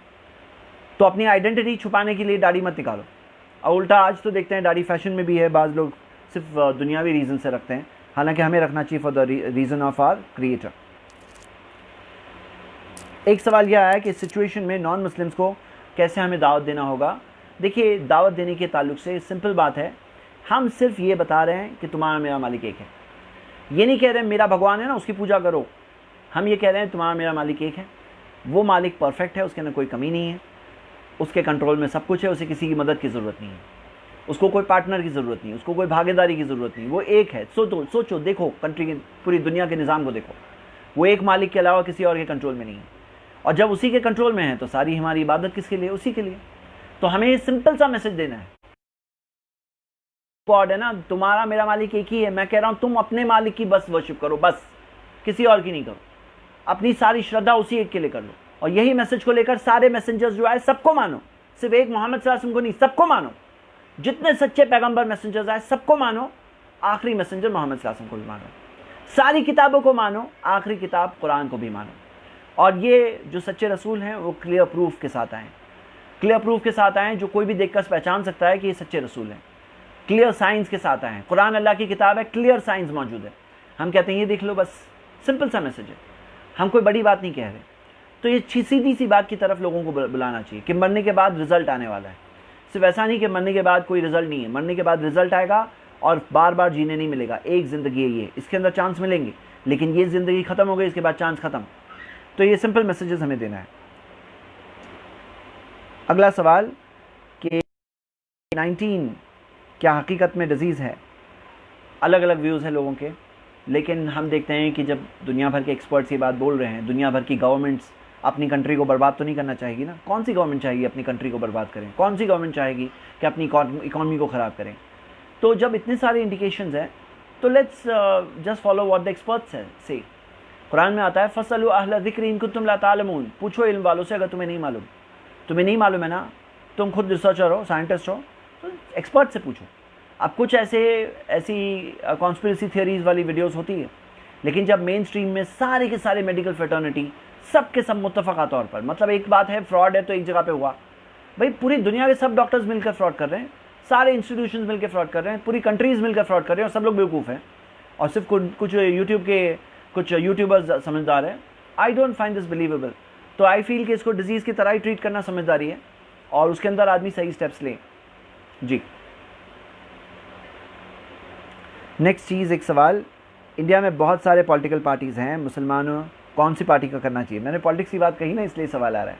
देखिए, मैं जो बात बोल रहा हूँ ना, जनरली बोल रहा हूँ, और ये चीज़ जगह और सिचुएशन प्लेस के हिसाब से डिफ़र होगी, लेकिन एक बात पक्का है, पॉलिटिक्स से दूर नहीं रहना है। क्योंकि हम लोग ये समझते हैं पॉलिटिक्स जैसे कि गंदे लोगों का काम है। ये किसने बनाया? ये पॉलिटिक्स गंदे लोगों का काम है, किसने बनाया? हम सर्विस से आएंगे, सर्विस से खिदमत करके आएंगे लोगों में की। मैं कोई पॉलिटिक्स में खुद नहीं एंटर हो रहा हूँ, लेकिन मैं लोगों को चाहता हूँ कि लोग एंटर हों, लोगों को आगे बढ़ना चाहिए, सेल्फलेस सर्विस करना चाहिए, खिदमत करना चाहिए। देखिए, पॉलिटिशियंस का भी बहुत बड़ा प्रॉब्लम क्या है, 5 साल में एक बार दिखते हैं। उनको वोट्स के लिए कर रहे हैं, वोट नहीं मिलेंगे तो उनको इंटरेस्ट ही नहीं आप में। मैं कह रहा हूँ तुम मुझे वोट दो, नहीं दो, मैं आपकी काम खिदमत करना चाहता हूँ। ये सर्विस के जज्बे के साथ लोग चाहिए वहाँ पे, जो सिर्फ फ़ायदा नहीं है कि भाई 5 साल में अभी वोटिंग का टाइम आया ना इसलिए दिख रहे हैं ये बाद में फिर 5 साल तक गायब हो जाएंगे। इनको बस अपने बड़े बड़े पोस्टर लगाने में इंटरेस्ट है, इनको काम करने में इंटरेस्ट नहीं है। ऐसे लोग हैं ना बहुत। तो हमें रियल लोग कहाँ मिलने वाले हैं? मुझे रियल लोगों की बहुत बड़ी तड़प हो रही है और दुनिया में लोगों की कदर है। आज जो है ना, जेन्युइन लोगों की बहुत बड़ी कदर है, लेकिन जेन्युइन लोग है कहाँ? समझते गंदे लोगों का काम है। भाई तुम इंसाफ का तुम काम करो, बस ऊपर वाला तुम्हें देता है, कोई जगह नहीं देता है, तुम्हें कोई जगह पे कॉर्पोरेशन लेवल पे काम करने मिलता है नहीं मिलता है, you don't worry about that, तुम अपना काम करो बस। हाँ, ये इंपॉर्टेंट चीज़ है। तो पॉलिटिक्स में जगह जगह पर डिफरेंट मामला होगा, हर जगह का अलग मामला होगा। ओके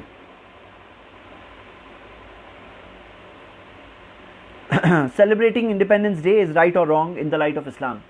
देखिए, यहाँ बात यह है कि हम सिर्फ एक बात कह रहे हैं कि हम वो गुलामी से बचे थे, जो ब्रिटिश की गुलामी थी ना, जिसके अंदर जान की कीमत नहीं थी, माल की कीमत नहीं थी, जान की हिफाजत नहीं थी, माल की हिफाजत नहीं थी। उसके बाद हम एक इंडिपेंडेंस के दौर पे पहुंचे, से बचे, तो हम उस चीज़ को अप्रिशिएट कर रहे हैं, शुक्र कर रहे हैं और अल्लाह का शुक्र कर रहे हैं कि हम वो चीज़ से बचे। आज याद दिलाने में आप लोगों को यही मकसद था कि ब्रिटिश के कितने बड़े जुल्म थे इंडिया पर, जो आज भूल गए ना लोग। रेलवे दिख रहा है, ये भूल रहे हैं कि वो रेलवे था क्यों? रॉ मटेरियल ले जाने के लिए था, फिनिश प्रोडक्ट लाने के लिए था, अपने प्रोडक्ट्स को बेचने के लिए था, यहाँ की लोकल इंडस्ट्रीज को तोड़ने के लिए था। तो रेलवेज कोई रेलवे के पर्पस के लिए नहीं था, वो था बिजनेस के लिए। वो बिजनेस करने आए थे, बिजनेस करने के लिए जितना ज़रूरी उतना करने के लिए ज़रूरी थे वो तैयार, और लूटने के लिए आए थे वो कंट्री को। उस गुलामी से अल्लाह ने हमें बचाया। किस दिन बचाया? ये दिन बचाया। हम शुक्र कर रहे हैं, सेलिब्रेट कर रहे हैं ना, तो हम शुक्र कर रहे हैं। अब देखिए, इसके अंदर पेट्रियाटिज्म में 2 टाइप के एटीट्यूड होते हैं इंसानों में, 2 अलग अलग कंट्री में देख लो, 2 टाइप के एटीट्यूड मिलेंगे। एक वो पेट्रियाटिज्म होता है जो नाम वाला, स्लोगन वाला, स्लोगन से आगे कुछ नहीं, रियलिटी में गायब, रियलिटी में जेब भरने में इंटरेस्ट। पेट्रियाटिज्म है वो, जिसको खुद की जेब भरने में इंटरेस्ट है, वो कौन सा पेट्रियट है? वो कौन सा खैर खा है? स्लोगन लेकिन अच्छे करेंगे, लेकिन जेब भरने में इंटरेस्ट है। ऐसे लोग मिलेंगे आपको दुनिया भर में, कोई जनरल स्पेसिफिक टारगेट नहीं कर रहा हूं मैं, जनरल बात कर रहा हूं। एक वो पेट्रियाटिज्म है नाम का, कॉस्मेटिक पेट्रियाटिज्म। एक वो है सिंसियरली वेल विशर होना।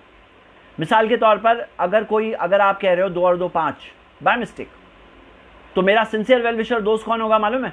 जो मुझे कहे अरे जैद भाई 2 और 2 5 नहीं होते, 2 और 2 4 होते हैं। क्यों? क्योंकि अगर मैं 2 और 2 5 के साथ बिजनेस करूंगा ना, नुकसान कर बैठूंगा। तो समझदार वो इंसान है जो मुझे बोले कि नहीं नहीं 2 और 2 5 नहीं होते हैं। तो जहां पर कोई गलत भी करे ना कंट्री, तो उसको जो करेक्ट करते हैं पॉजिटिविटी के साथ वो लोग सच्चे खैरखा होते हैं कंट्री के। जैसे नबी सल्लल्लाहु अलैहि वसल्लम ने कहा उनसुर अखाका ज़ालिमन और मज़लूमा, अपने भाई की मदद करो चाहे वो जुल्म कर रहा है या जुल्म हो रहा है। वो जुल्म कर रहा है तो उसकी मदद करो, उसे रोको। तो ये क्या है? ये सिंसियरिटी है। तो एक ये टाइप का, ये एक वो है कॉस्मेटिक नाम, स्लोगन्स, बस वहीं पे ख़त्म हो गई। पेट्रियोटिज्म का पूरा जज्बा सिर्फ स्लोगनियरिंग तक है, बड़ी बड़ी बातें बोलने तक है। और एक वो है जिसे मैं कहता हूँ अदीन व नसीहा, रिलीजन इज़ सिंसियरिटी। मतलब सिंसियरिटी, खैर खाई, कि भाई अगर मेरा कॉर्पोरेटर अगर मेरा खैर खा होता ना, आकर के मेरे गटर्स क्लीन कराया होता बारिश से पहले, यहाँ पानी फ्लडिंग नहीं हुई होती, यहाँ पे उसके पास जो फंड है ना जो चले जाता है, वो फंड को खर्चा किया होता, उसको वोट लेने से ज़्यादा खिदमत करने में इंटरेस्ट होता। ये लोग कहाँ हैं? ऐसे लोग कहाँ हैं? दिख रहे हैं आपको पूरी कंट्री में?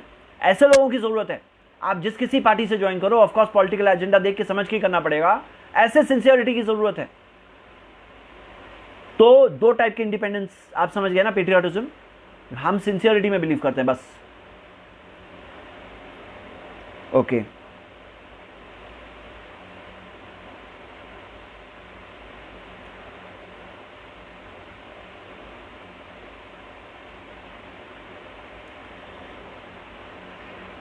ओके अगर नेबर्स नॉन मुस्लिम्स हो तो हमें बिल्कुल बातचीत ना करते हुए ऐसी सूरत में हम उन्हें कैसे दावत दें?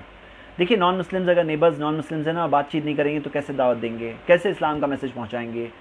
मोहम्मद सल्लल्लाहु अलैहि वसल्लम ने कहा कि वो शख्स मोमिन नहीं है जो सोता है शबान पेट भर के, वजारुहु जायुन इला जंबी, उसका पड़ोसी बाजू में भूखा सोया है, वो मोमिन नहीं है वो।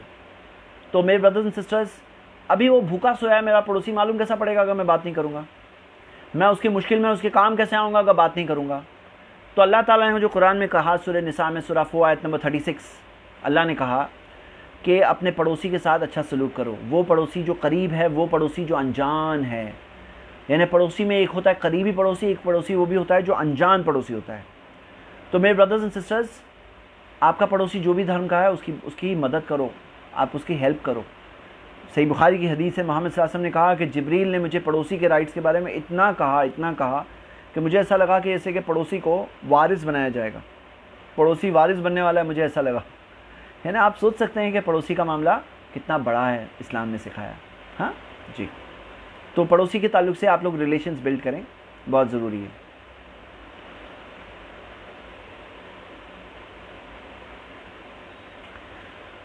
वंदे मातरम कहना कैसा है? वंदे मातरम का मतलब ये होता है कि आई बाउ डाउन टू यू, मैं तुम्हारे सामने झुकता हूँ।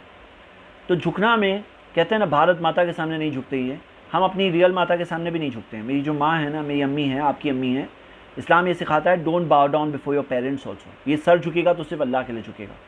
तो हाँ, ये वो कॉस्मेटिक ज़माने वाली बातें हैं कि हमारा बिलीफ सिस्टम हमें ये सिखाता है कि नहीं, आप सर नहीं झुका सकते, तो आप क्यों इसमें कंट्रोवर्सी क्रिएट कर रहे हो हमारे साथ? आप क्यों इसे, जैसे कि एक बता रहे हो कि क्या बता रहे हैं, जैसे कि देशद्रोह हो गया, ये वो वर्ड्स वाली बात है। हम रियल चीज़ में बिलीव करते हैं, हम वर्ड्स में बिलीव नहीं करते। और स्पेशली जो वर्ड्स हमें हमारे क्रिएटर से दूर करें, उसकी नाफरमानी में ले जाए, उससे हमें सिन मिले, कल जाके मैं आखिरत में उसके सामने जो खड़ा होऊंगा तो वहाँ पर मैं फंस जाऊँ, तो वो चीज़ से हम दूर रहते हैं। तो मेरे ब्रदर्स एंड सिस्टर्स, यहाँ पर मामला ये है कि ये जो चीज़ लोगों में आम बताई जा रही है कि वंदे मातरम में बिलीव नहीं करते हैं, हम सिंसियरिटी में बिलीव करते हैं। हाँ, ये चीज़ हम नहीं कह सकते, आई बाउ डाउन टू यू नहीं कह सकते, ना कंट्री के लिए कह सकते, ना रियल पेरेंट्स के लिए कह सकते हैं। और आप बताओ कि कौन बेहतर है इस कंट्री के लिए? जेब भरने वाला शख्स बेहतर है या वो शख्स जो कोई नहीं देख रहा है, मेरा मालिक मुझे देख रहा है, मैं इसलिए अच्छा करूँगा, सर्व करूँगा मैं? भूखा है कोई, लॉकडाउन में खाना नहीं उसके पास, कंट्री के जो रिजर्व जो वो है ना एड, हेल्प तो नहीं पहुंच रही है। आपको पता है ना, जो गवर्नमेंट ने एड अनाउंस करी वो क्या पहुंच गई हर जगह? नहीं पहुंच पा रही है।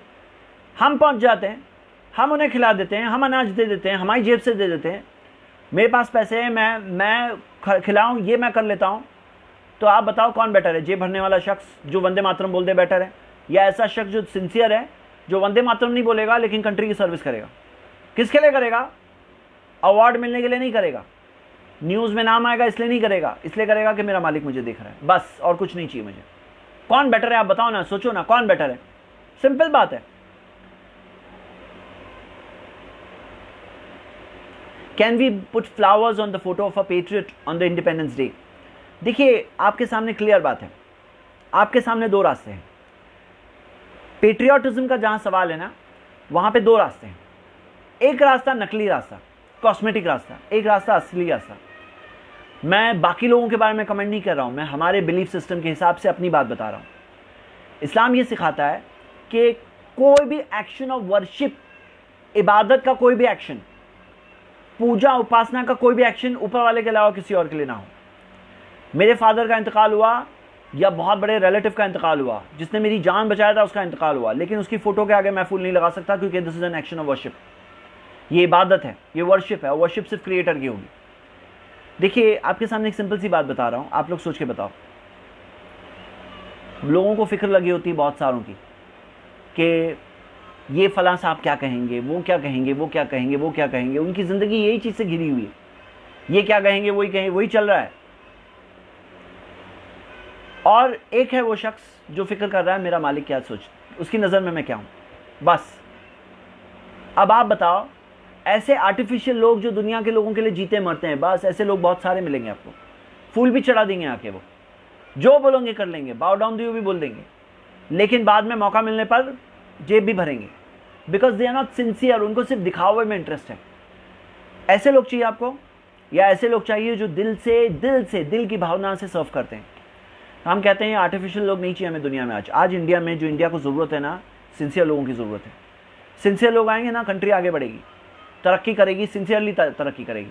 लेकिन अगर ऐसे लोग आए ना जो जेब भरेंगे, जो खुद का स्वार्थ ऊपर रखते हैं, जो मौके देख के चौका मारते हैं, तो ऐसे लोग आपको वक्ती तौर पे अच्छे लगेंगे, स्लोगनिंग रिंग भी कर देंगे, फूल भी चढ़ा देंगे, लेकिन बाद में जाके पीठ में छुरी भी मार देंगे वो लोग, क्योंकि उनका कोई मॉरल नहीं है, उनकी कोई वैल्यूज़ नहीं है। वो किसके लिए जीते हैं मरते हैं, उनका पैसा उनका धर्म होता है। उनके लिए आपकी इज्जत दी हुई इज्जत धर्म होती है। इज्जत नहीं चाहिए हमें, हमें चाहिए ऊपर वाले की रजा। ये है असल चीज़।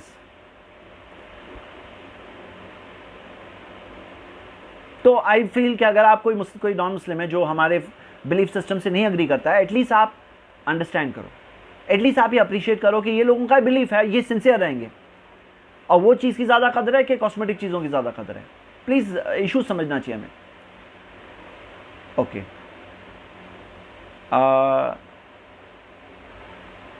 मैं कुछ सवाल जिनके अंदर मेरी स्टडी कंप्लीट नहीं, उनको अवॉइड कर रहा हूँ। आप ये सवाल मुझे बाद में भेज सकते हैं, बेटर रहेगा। जो टॉपिक पे मेरी स्टडी है, मैं वो टॉपिक आपके साथ शेयर कर रहा हूँ, वही बेहतर है। Okay, I saw him in MA। Okay, तो ठीक है। Okay, anybody else? कोई और सवाल? ठीक है। एक क्वेश्चन ये आया हुआ है हेल्थ इंश्योरेंस के बारे में। देखिए, हेल्थ इंश्योरेंस का जो कंसेप्ट है, क्योंकि आया है, मैं आपको बता देता हूँ। इस्लाम ने ये सिखाया है कि मैं अगर कोई प्रोडक्ट बेच रहा हूँ, क्लैरिटी होनी चाहिए। जैसे अगर मिसाल के तौर पे अगर मैं ये माउस बेच रहा हूँ, तो क्या बेच रहा हूँ क्लियर होना चाहिए। मतलब मैं आपको एक टॉपिक समझा रहा हूँ, आप समझने की कोशिश करें। मैं ये जो चीज़ बेच रहा हूँ ये क्लियर होना चाहिए। मतलब क्या? अगर मैं कहूँ मेरी जेब में कुछ है, हाँ मैं वो बेच रहा हूँ, मेरी जेब में है कुछ, बेच रहा हूँ। अब हो सकता है जेब में बहुत कीमती चीज़ निकला है, हो सकता है बहुत यूजलेस चीज़ निकलेगी। मैं कहूँ ये बेच रहा हूँ 1000 रुपीज़ में, तो इस्लाम ने ऐसे ट्रांजैक्शंस को हराम किया है। गरर कहा है, अनसर्टनिटी होती है उसमें, ये एक टाइप का गैम्बल है, इसमें कोई ना कोई चीट हो जाता है, तो ऐसे ट्रांजैक्शंस को मना किया है। अब इंश्योरेंस में ये हो जाता है, इंश्योरेंस का प्रॉब्लम क्या है? इंश्योरेंस में ये होता है कि मिसाल के तौर पर कोई बीमार पड़ेगा नहीं पड़ेगा, कोई श्योर नहीं है, नंबर 1। नंबर 2, पड़ेगा तो कब पड़ेगा। नंबर 3, पड़ेगा तो खर्चा कितना होगा। उसी तरह एक्सीडेंट इंश्योरेंस, एक्सीडेंट होगा नहीं होगा श्योर नहीं है, होगा तो कब होगा, होगा तो कितना नुकसान होगा। लाइफ इंश्योरेंस, डेथ होगी नहीं होगी अभी, कितना टाइम बाद होगी, होगी तो मतलब डेथ तो होगी कंफर्म, लेकिन अभी होगी नहीं होगी, कितना टाइम बाद होगी, पॉलिसी एक्सपायर होने के बाद होगी। तो वो चीज़ में क्लैरिटी नहीं होती है, वो चीज़ में क्लैरिटी नहीं होती। और जब क्लैरिटी नहीं होती है तो उसका रिजल्ट ये होता है कि उसके रिजल्ट की वजह से अनसर्टनिटी होती है। इसी वजह से इंश्योरेंस को इस्लाम ने सही नहीं समझा है, इंश्योरेंस नहीं समझा है, लेकिन तकाफुल कोऑपरेटिव इंश्योरेंस अलाउड है। मिसाल के तौर पर कुछ पुअर लोग हैं जो मिलकर कहते हैं कि हम लोग एक सर्विस के तौर पे फंड बना रहे हैं, इसके अंदर सब लोग इतना इतना कंट्रीब्यूट करेंगे, किसी का भी एक्सीडेंट हो गया तो उसकी मदद करेंगे, किसी को भी प्रॉब्लम हो गया तो उसकी मदद करेंगे, हम लोग सब मिलके करेंगे। ये ऐसे एक फ़ंड बनाने में कोई प्रॉब्लम नहीं है, आप ऐसा फ़ंड बनाओ तकाफुल। उसके अंदर जो कमर्शियल इंश्योरेंस में जो प्रॉफिट होता है कि वो अपना टोटल जो आता है अमाउंट उसका 3%, 4%, 5%, 2%, 1%, 0.5% खर्चा करते हैं। ये जो चीज़ है हम देखते हैं कोऑपरेटिव इंश्योरेंस में नहीं होती, उसके अंदर प्रॉफिट का मकसद नहीं होता है, उसके अंदर चलो सबकी हेल्प करना मकसद है, इट्स अ कोऑपरेटिव हेल्प करने वाला मकसद फंड है, ये फ़ंड का इजाज़त है। तो इसके अंदर अगर सिचुएशन है तो वो अलाउड है। एक सवाल ये आया, if I die for my country will I be accepted as a शहीद। देखिए याद रखिए एक बात, आपको खाना पीना कौन दे रहा है? ऊपर वाला दे रहा है। आपके लिए बहुत बड़ी चीज़ क्या है? वो है कि आप एक के साथ लॉयल्टी रखें, वो एक के साथ, वो एक के लिए मैं अपने माँ का अच्छा बेटा बनूं, मैं अपने भाई का अच्छा भाई बनूं, मैं अपने बच्चे का अच्छा फादर बनूं, वो एक के लिए, उस मालिक के लिए मैं अपनी कंट्री का अच्छा सिटीज़न बनूं। मैं सिटीज़न जेब भरने के लिए नहीं बन रहा हूँ, मैं कंट्री का अच्छा सिटीज़न बन रहा हूँ फॉर हिम। तो मेरा जीना मरना किसके लिए? उसके लिए। कुरान की आयत है सूरह 6 आयत नंबर 162, कुल कह दीजिए इन्ना सलाती व नुसुकी, मेरी नमाज मेरी कुर्बानी, व माहिया व ममाती, मेरी ज़िंदगी मेरी मौत, लिल्लाहि रब्बिल आलमीन, सब अल्लाह के लिए है, ऊपर वाले के लिए है, जो सारे जहानों का मालिक है। तो मुझे सब कुछ दिया है ऊपर वाले ने, हम ऊपर वाले के लिए है, जीते मरते हैं, ऊपर वाले के लिए अच्छे हैं सबके साथ, ऊपर वाले के लिए अच्छा सिटीज़न मैं बनूँ, ऊपर वाले के लिए मैं कंट्री की खिदमत करूँ, इस कंट्री को जुल्म से बचाऊँ, इस कंट्री को नाइंसाफ़ी से बचाऊँ, इस कंट्री को अग्रेशन से बचाऊँ, ये मैं करूँ ऊपर वाले के लिए बस। तो ये चीज़ के अंदर अगर किसी की मौत होती सच्चाई के लिए तो काफ़ी है। बाकी आप देखिए जैसे जर्मनी के पब्लिक ने जब हिटलर का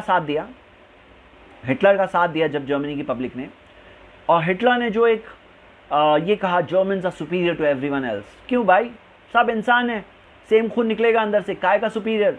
Germans are not superior, whites are not superior, blacks are not superior, Brahmins are not superior, all human beings are equal to everyone else। अब उनको नहीं करना चाहिए था, उनको हिटलर को कहना चाहिए हिटलर मत करो ऐसा, पूरी दुनिया पे ऑपरेशन मत करो, जुल्म करने मत निकलो। उन्होंने ब्लाइंडली बिलीव किया, ये ब्लाइंड नेशनलिज्म में इस्लाम नहीं सिखाता है, बोलते हैं नहीं यू एडवाइस, अपना भाई भी है ना उसको बताओ कि ऐसा मत करो। तो इस्लाम ने ये सिखाया है, और ये चीज़ के अंदर एक बहुत बड़ी बात है, एक बहुत बड़ा लेसन है हमारे लिए।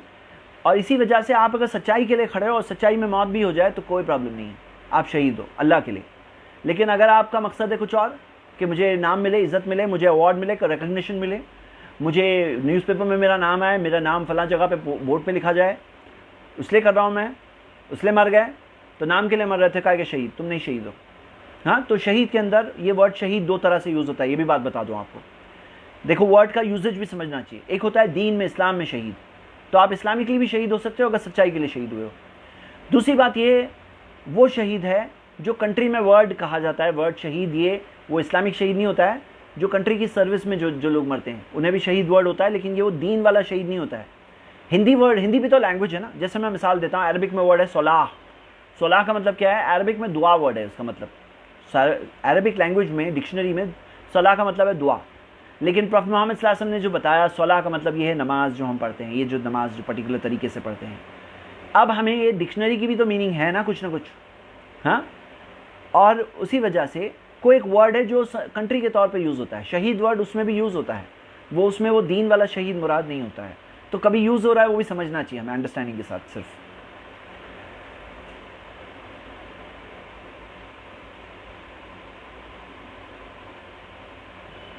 इस वक्त हमें क्या अमल करना चाहिए ताकि हम मुस्लिम्स सेफ़ रहें? हाँ जी, सेफ़ रहने के लिए हमें ये करना चाहिए कि हमें अपने कनेक्शन को क्रिएटर के साथ अच्छा करना चाहिए। जो प्रॉब्लम्स आ रहे हैं वो इसलिए आ रहे हैं कि हम लोग क्रिएटर के अच्छे बंदे नहीं हैं, हम लोग उसके साथ में वफ़ादारी नहीं कर रहे हैं ना, तो वो हमें प्रॉब्लम में डाला हुआ है। ये रियलिटी है। आप 50 प्रॉब्लम सॉल्व कर लो कॉस्मेटिक तरीके से, आपका प्रॉब्लम नहीं सॉल्व होने वाला जब तक आप रियल प्रॉब्लम ना सॉल्व करो। और रियल प्रॉब्लम का सोल्यूशन ये है ना कि हम लोग ये माने कि मेरा मालिक जो है वो मुझसे खुश होगा तो बात बनेगी, वो नाराज़ होगा तो सब लोग बन गए तो भी कोई फ़ायदा नहीं है। आज बहुत सारे लोग प्रॉब्लम सॉल्व करना चाहते हैं लेकिन उनका एक ही मकसद है, उनका ये मकसद है कि कॉस्मेटिक ट्रीटमेंट, हाँ, रियल सिकनेस तक नहीं जाना चाहते। रियल सिकनेस ये है कि हम अपने क्रिएटर के साथ अपने रिलेशन को अच्छा करें। सेकंड बात ये है कि हमारे लिए बहुत ज़रूरी है कि हम अपनी कंट्री के लोगों के सामने कनेक्ट करें, मैसेज रखें कि वो अपने मालिक से कनेक्ट हो। भारत भाग्य विधाता के तहत मैं बात बोल रहा हूँ कि हम कनेक्ट करें उनको कि भारत का जो भाग्य है वो विधाता के हाथ में, ऊपर वाले के हाथ में है। ये असल बात समझ जाना, उनको क्रिएटर से कनेक्ट करना ये बहुत ज़रूरी है। हमारे कंट्री के लोगों को हमारे क्रिएटर से कनेक्ट करना ये ज़रूरी है, असल चीज़ है।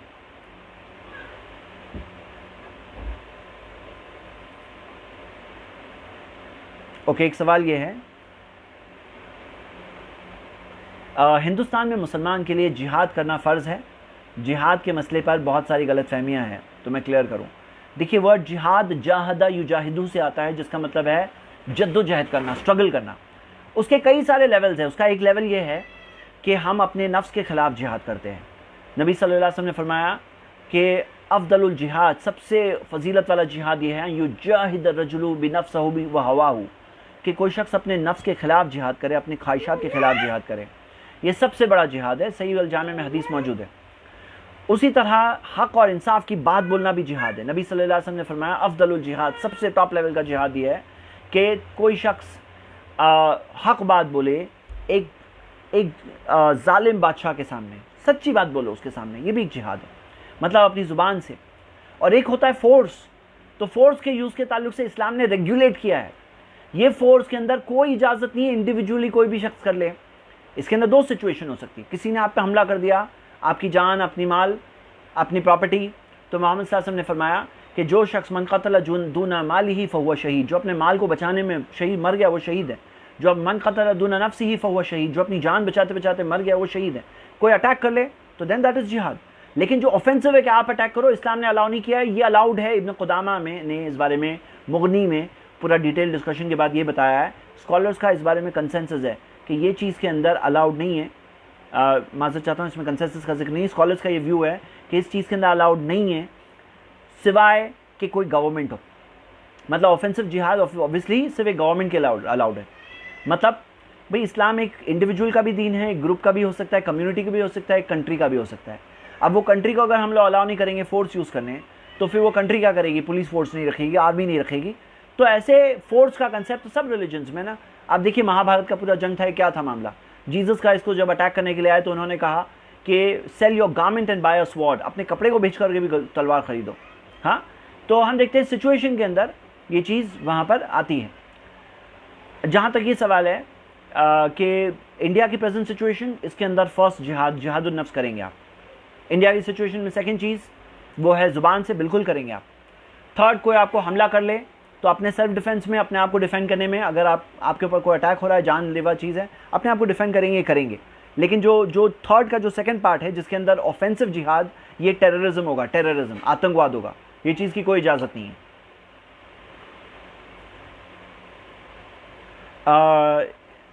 एक सवाल ये है कि गज़वाए हिंद के बारे में कुछ बताएं।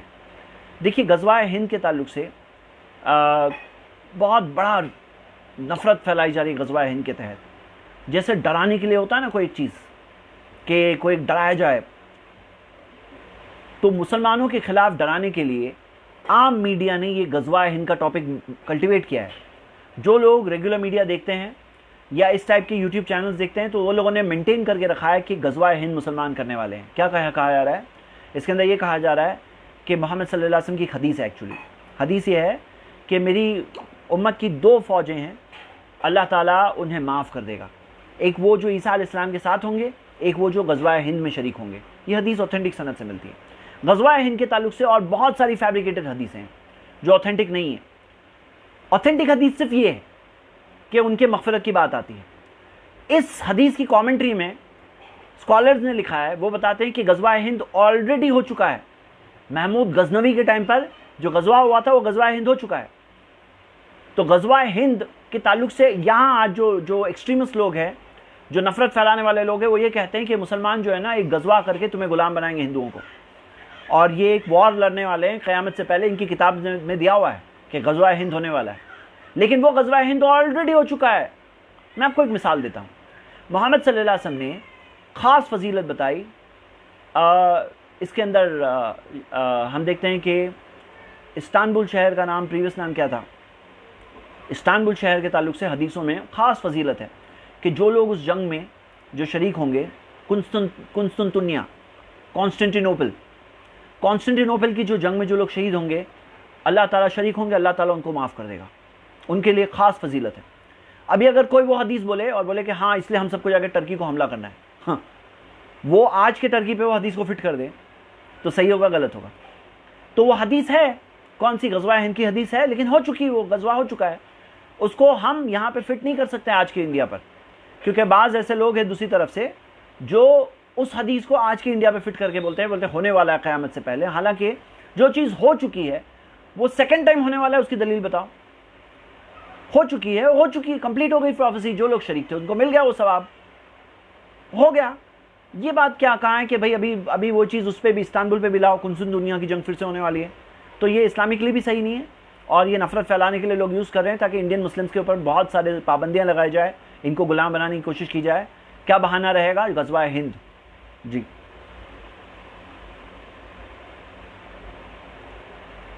अगला सवाल, क्या एक भाई का सवाल है कि क्या मैं फुल टाइम दाई बनूं या पार्ट टाइम?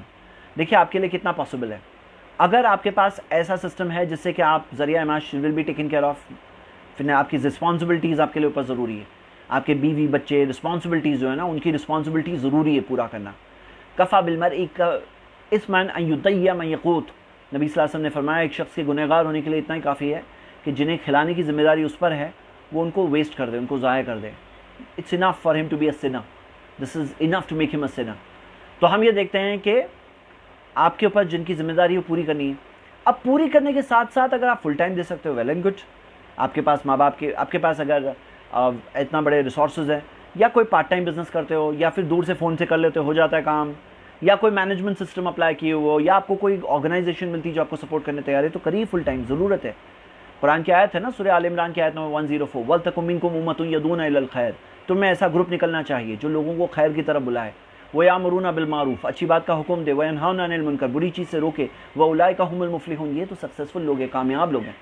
और होना चाहिए ऐसे लोग, जैसे हमारे पास फुल टाइम पुलिसमैन होते हैं, फुल टाइम फायर ब्रिगेड वाले होते हैं। तो ये आग जो गुनाहों की आग जगह जगह पे लगा रहे हैं, नफरतों की आग लगा रहे हैं, उनको बुझाने के लिए पार्ट टाइम तो हर किसी की जिम्मेदारी है, हर एक शख्स की जिम्मेदारी है। फुल टाइम भी लोग होनी चाहिए जो इसकी दिफा करे, जो सही बात पहुँचाए, पैगाम होना चाहिए। कर सकते हो तो बिल्कुल करो, लेकिन रिस्पॉन्सिबिलिटी पूरा करके करो। एक सवाल है कि if a husband is established and thus wants a baby and his wife is not ready for it, is she still and she is struggling for a career, then what should the husband do? हाँ, okay.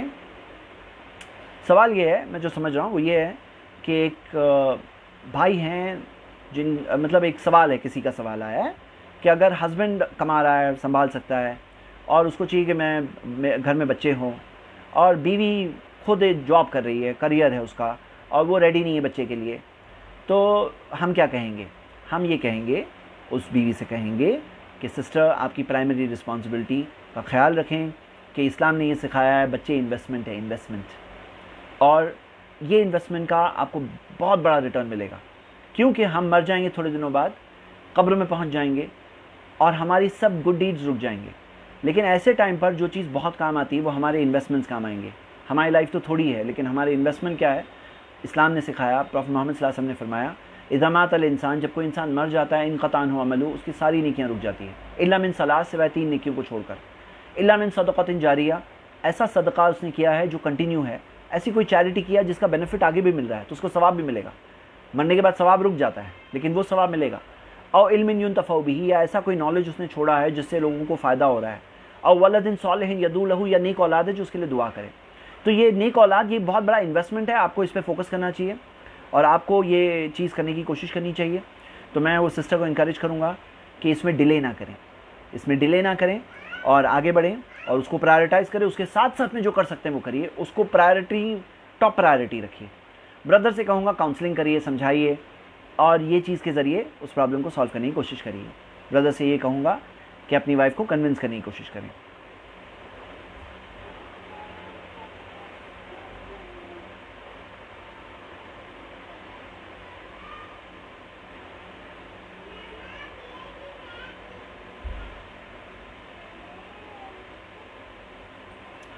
Okay, यहाँ पे एक सवाल यह आया है कि YouTube के एडसेंस का इनकम हलाल है। मैं सिलेक्ट कर रहा हूँ जो भी यूट्यूब की एडसेंस का इनकम हलाल है कि नहीं है। तो यूट्यूब एडसेंस के अंदर अनकंट्रोल छोड़ दो तो कुछ भी एड्स आएगी, कैसी भी इनकम आ जाएगी।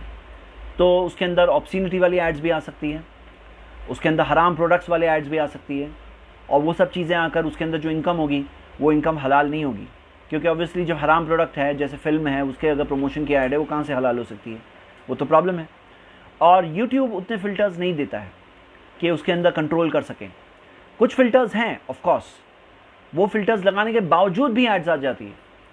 और उसके अलावा आप देखिए कि यूट्यूब में एक और इशू ये है कि ये जो फ़िल्टर्स जो होते हैं उसको आपने अप्लाई कर दिया, उसके बाद में भी ऐड जो आ जाए, वो ऐड में कई बार ऑब्सिनिटी आ जाती है।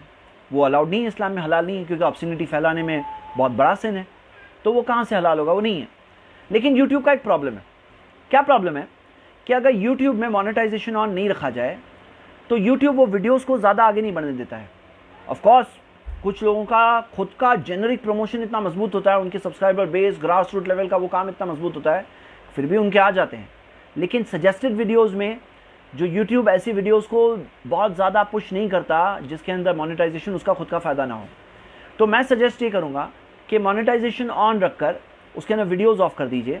हो सकता है कुछ डिस्प्ले एड्स आप ऑन रख सकते हैं, डिस्प्ले वाली, टेक्स्ट वाली, और उसके अंदर आप ज्वाइन वाला बटन रखकर फिर उसके ज़रिए मोनेटाइजेशन रख सकते हैं। ये एक अच्छी चीज़ हो सकती है, और वो फिर ज्वाइन जो आपके सब्सक्राइबर्स ज्वाइन कर रहे हैं वो एक अच्छा हलाल सब्सक्रिप्शन हो सकता है अगर कोई यूट्यूब का क्रिएटर है उसके लिए।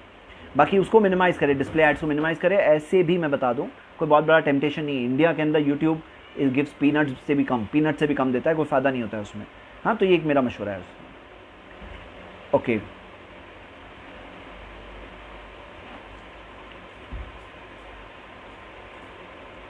जलसा इस्तिराहा के ताल्लुक से एक सवाल आया है, बट आई थिंक मैं इसको स्किप कर रहा हूँ, बाज़ और क्वेश्चंस को भी स्किप कर रहा हूँ।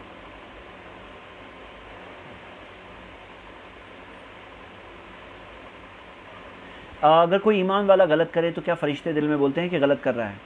जी हाँ, अल्लाह के रसूल मोहम्मद सल्लल्लाहु अलैहि वसल्लम ने फरमाया, मा मिनकुम मिन अहद, ऐसा तुम में से कोई नहीं है, इल्ला माहु करीनुहु मिनल मलाइका व करीनुहु मिनल जिन, सिवाय ये कि उसके साथ एक करीन होता है, एक साथी होता है फ़रिश्तों में से, एक साथी होता है जिनों में से। जो जिनों का साथी उसे कहता है ये फ़लाँ गुनाह करो, ये फ़लाँ गलत काम करो, और जो फ़रिश्तों का साथी होता है वो उसे कहता है कि फ़लाँ नेक काम करो, फ़लाँ नेक काम करो। तो फ़रिश्ते का साथी वो कहता है, वो बात सही है। Okay,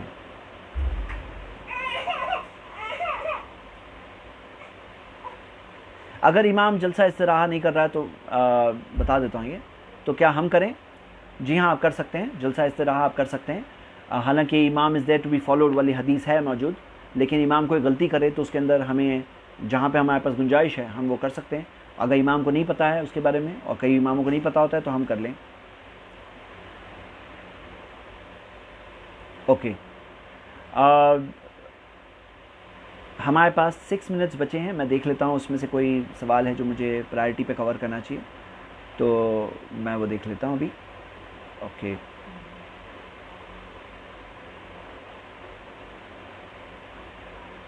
Who are the great rulers of India before independence according to you? According to me, बहुत सारी हिस्ट्री चेंज की जा रही है।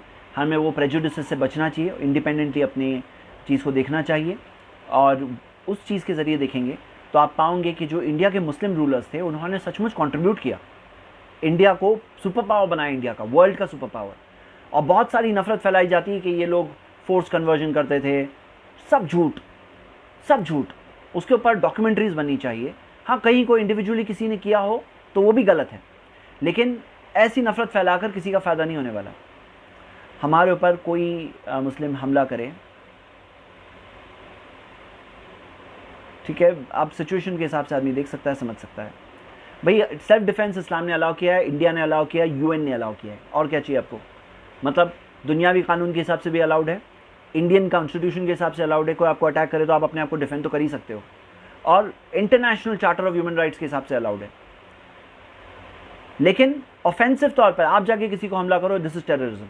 टेररिज्म से बचना है। कुछ क्रिमिनल्स हैं जो फोर्स करके जय श्री राम कहो ये कहते हैं, तो अगर कोई जान बचाने के लिए कह दे, जय श्री राम बोल दे, तो क्या वो सिनर होगा कि नहीं होगा?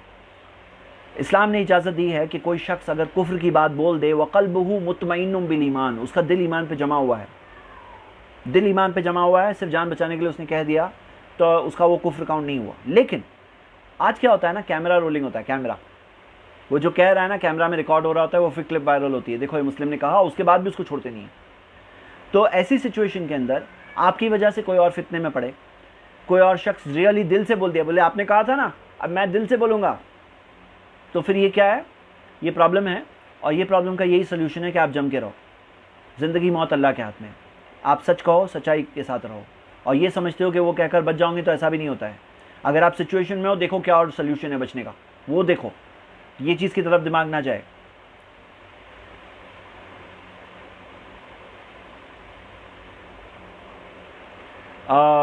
मेरे ब्रदर्स एंड सिस्टर्स, ये मेरा आई थिंक लास्ट सवाल मैं ढूंढ रहा हूँ, कौन सा सवाल लूँ? ओके, ठीक है। टेररिज्म के बारे में कुछ सलाह दीजिए यूथ को। टेररिज्म के बारे में यही है कि इस्लाम ने टेररिज्म को हर फॉर्म में अपोज करना सिखाया है, हर फॉर्म में। जिस किसी तरह से टेररिज्म हो, इस्लाम ने सिखाया है कि उसको अपोज करना चाहिए। और अल्लाह ताला ने कुरान में फरमाया, वला तबगिल फसाद फिल अर्द। फसाद, टेररिज्म का वर्ड अरबिक में फसाद है। फसाद मत चाहो ज़मीन पर। इन्नल्लाह ला युहिब्बुल मुफ़सिदीन, अल्लाह फसाद करने वालों से मोहब्बत नहीं करता।